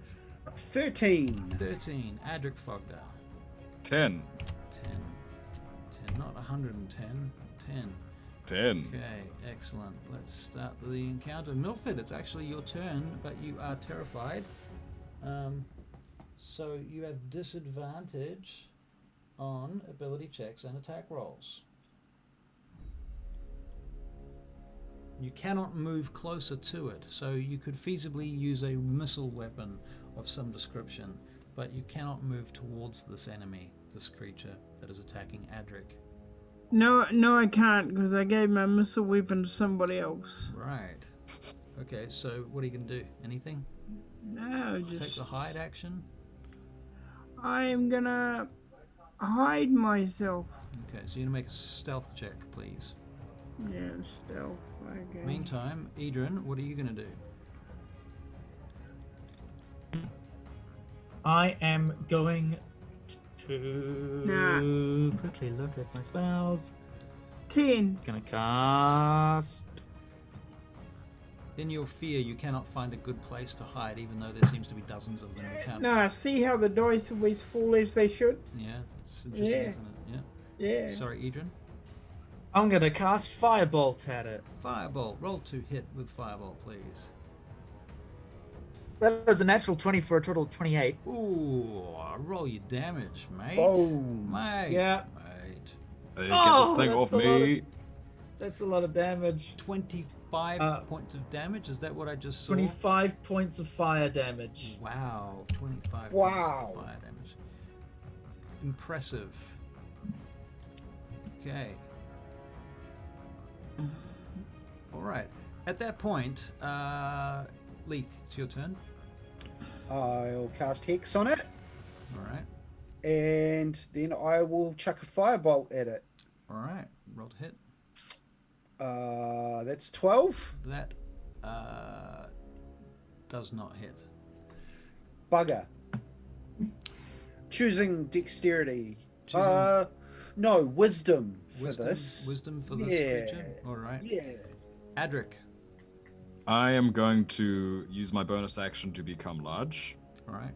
Where the hell is it? I've got so much shit in my features and traits table. As I'll you mark it struggle later. with the cloaker, you enlarge up to the size of a large creature, I believe. And yes, someone that's a creature that is large, approximately 10 feet tall. All right. And I'm going to use strength to try and rip it off me. Right. So is that a saving throw or just a straight up? That's going to be an athletics check. Okay. It's going to be contested. Okay, and I get advantage because of my big boy muscles. Right. Your big That is- boy muscles. My big boy muscles. It's a 17, All Russell. right, so you are grappling with it. It cannot move. You're trying to get it off you, though, aren't you? Yeah. Okay. Very good. So you're going to push it back 5 feet. Shove it, basically. This is a shove. Oh wait, I thought it was latched onto me. It bit you. Okay, so it's just there in front of me. Yeah. Oh, I see. I completely misunderstood. I thought it was holding onto me. Do you mind if I change my intention and try to smack it? All right, then. Okay. Apologies. I'm gonna hit it with my hammer of thunderbolts. Root. That is a 21. 21, that does hit. Cool. That's my first hit. That's damage time. Yep. That is a 16 plus my extra d6. That's a total of 20 for that first hit. And I'll smack it again. That is a 27. Hit. And extra damage. That is 14, so that's a total of 34 damage on that smack. Wow. Okay. It looks a bit dizzy. All right. Goodale. Hey. Goodale's cowering still, but she sees that Adric's taken a bit of damage, so she casts Cure Wounds on him. All right. What's your cure wounds dice tell you? 12. 12? All right, so you heal 12 points there, Adric. Very nice. Very nice, thank you. And then as a bonus action, she's gonna use all the courage she can muster to bring up her spiritual weapon, big blue sword, and aim it at Right. And she can do Beastie. that at a range without having to get closer. Okay. Yeah, exactly. All right, so you're going to make an attack roll with disadvantage. With disadvantage. Why did it do that?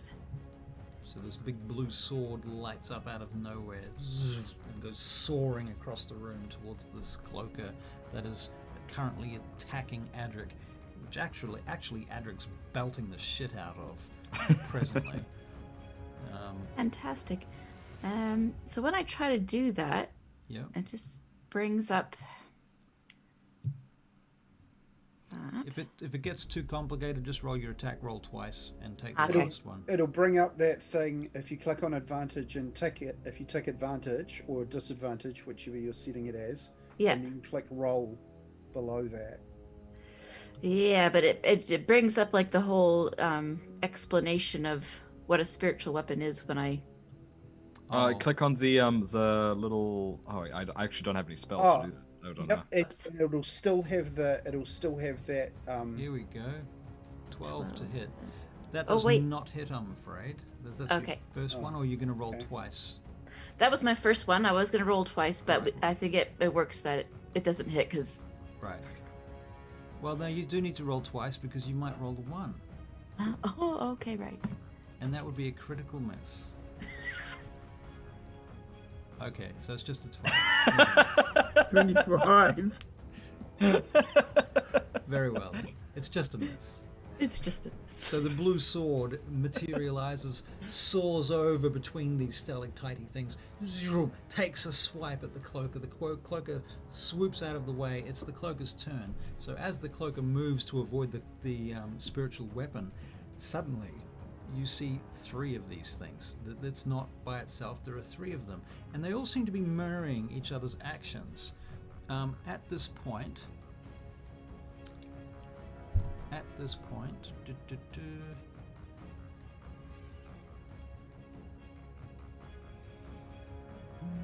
okay, yes. Basically, there's 3 of them now. 2 others seem to have come out of nowhere. And it takes a tail attack at you, Adric. But the funny thing is, all 3 of them take a tail attack at you at the same time. 21 hit? 21 does hit. Okay, and that's going to be some damage. Some damage. Give me the right dice. Oh boy. Why is it so hard to find the right dice when you want it?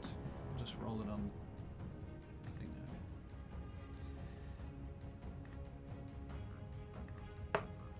Okay.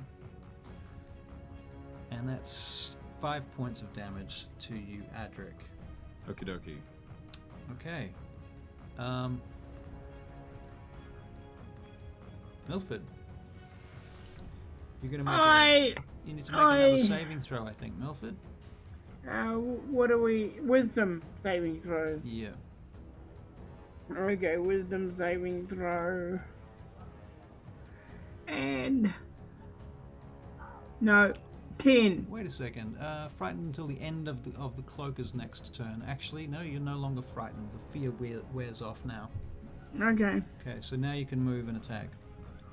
All right. Is it in a range that I can attack it? You can use all your movement to get to it. I will. All right. But there's 3 of them. Okay, I will take the one we're working on. Well, you can't tell which one's which at this point. They look identical. So you're going to go for A, B, or C. I'll go for C. All right, roll to hit. Okay, this is going to be the miracle of all time. Short sword. Here we go. 1.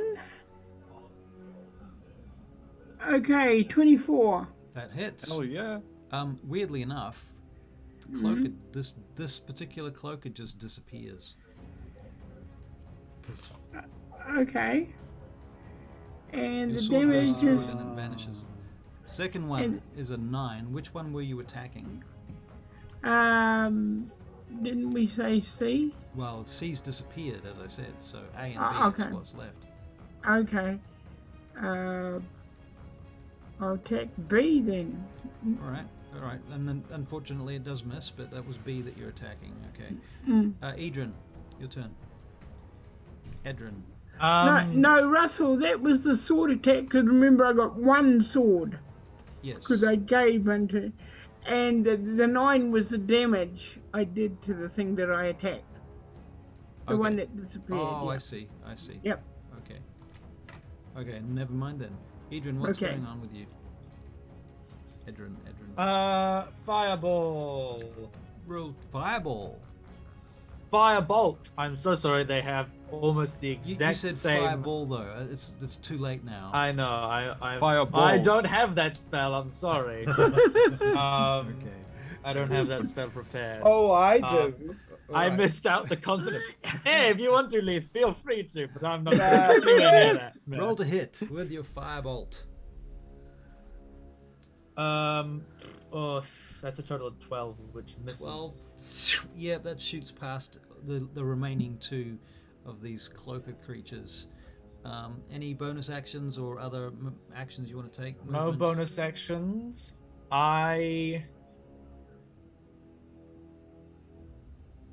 Nah, I'm good where I am. All right, I can't Leaf. think of anything else.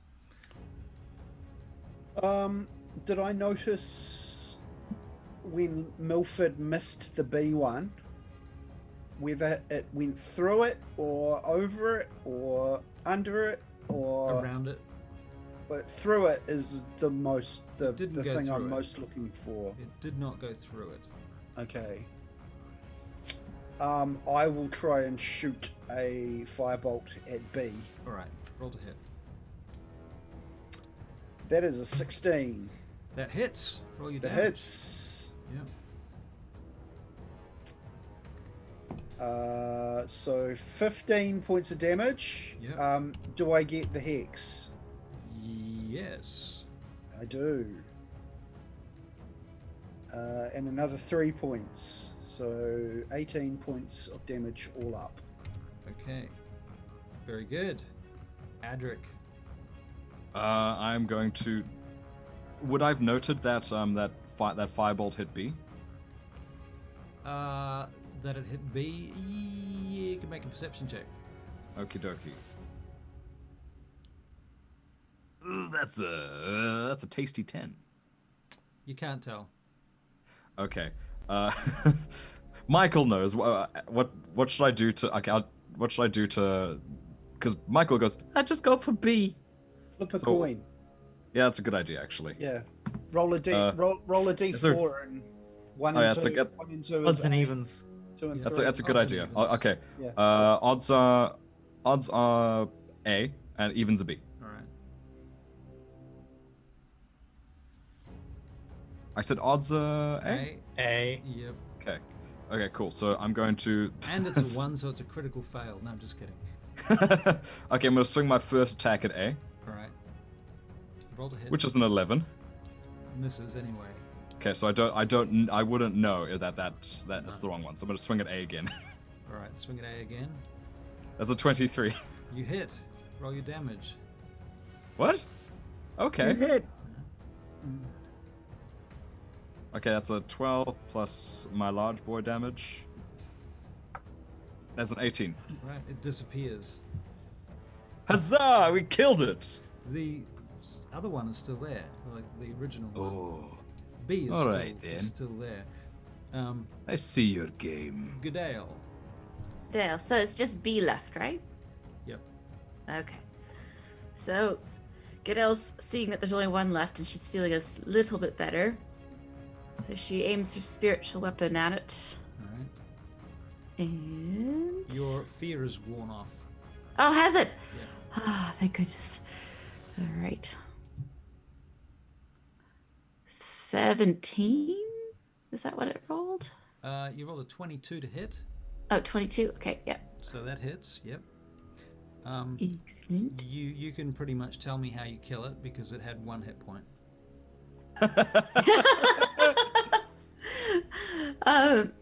Right through the heart. All right. The spiritual weapon just pierces the cloaker, and it makes this final shrieking noise like it did the first time, but louder and more gargly and gurgly, and then it sort of flops around on the floor like a giant manta ray with a hideous demon face on the front of it, and slowly just bleeds out and dies. Dala, did you do that? Through the heart. Are you to blame? It was shot through the heart indeed. And I am not at all sorry for that one. right. And now you stand here next to this dead cloaker between the many fingers of rock rising up around you on all sides. The boats behind you, the bridge behind you, and ahead this giant fortress on the upper edge of the slope. And I think this is a good place to stop. It is. Yeah. I think we will wrap it up here. And I'll say thank you very much to those of you that have come and checked out our stream. If you're new here, thank you very, very much. We really do appreciate your joining us. We'd love it if you would follow us. That would be cool. Be super cool, because you can come back next week and find out what happens when these guys go wandering into Booyagh territory, and we'll see if they can get out of what's around that corner.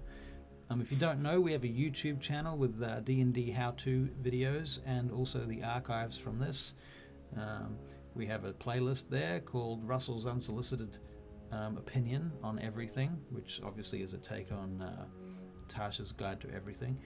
And some other stuff, websites, blogs, Edrin over there, what's his face? Max Easy, that guy, he writes a blog where he recaps all of these stories in great detail and in massively awesome prose. Thank you. As letters to his character's wife, Maria. If you don't know about that, he's about to put that into the chat channel right now, any second. I can just feel it coming. I don't know how I know this, but there you go. See, I told you. Magic. It's like magic. And yeah, thank you all for coming, and hope you have a great night. Spectacular. Thanks for Thank you tuning all. in, everyone. Thank you. Goodbye. Bye. Bye. Goodbye.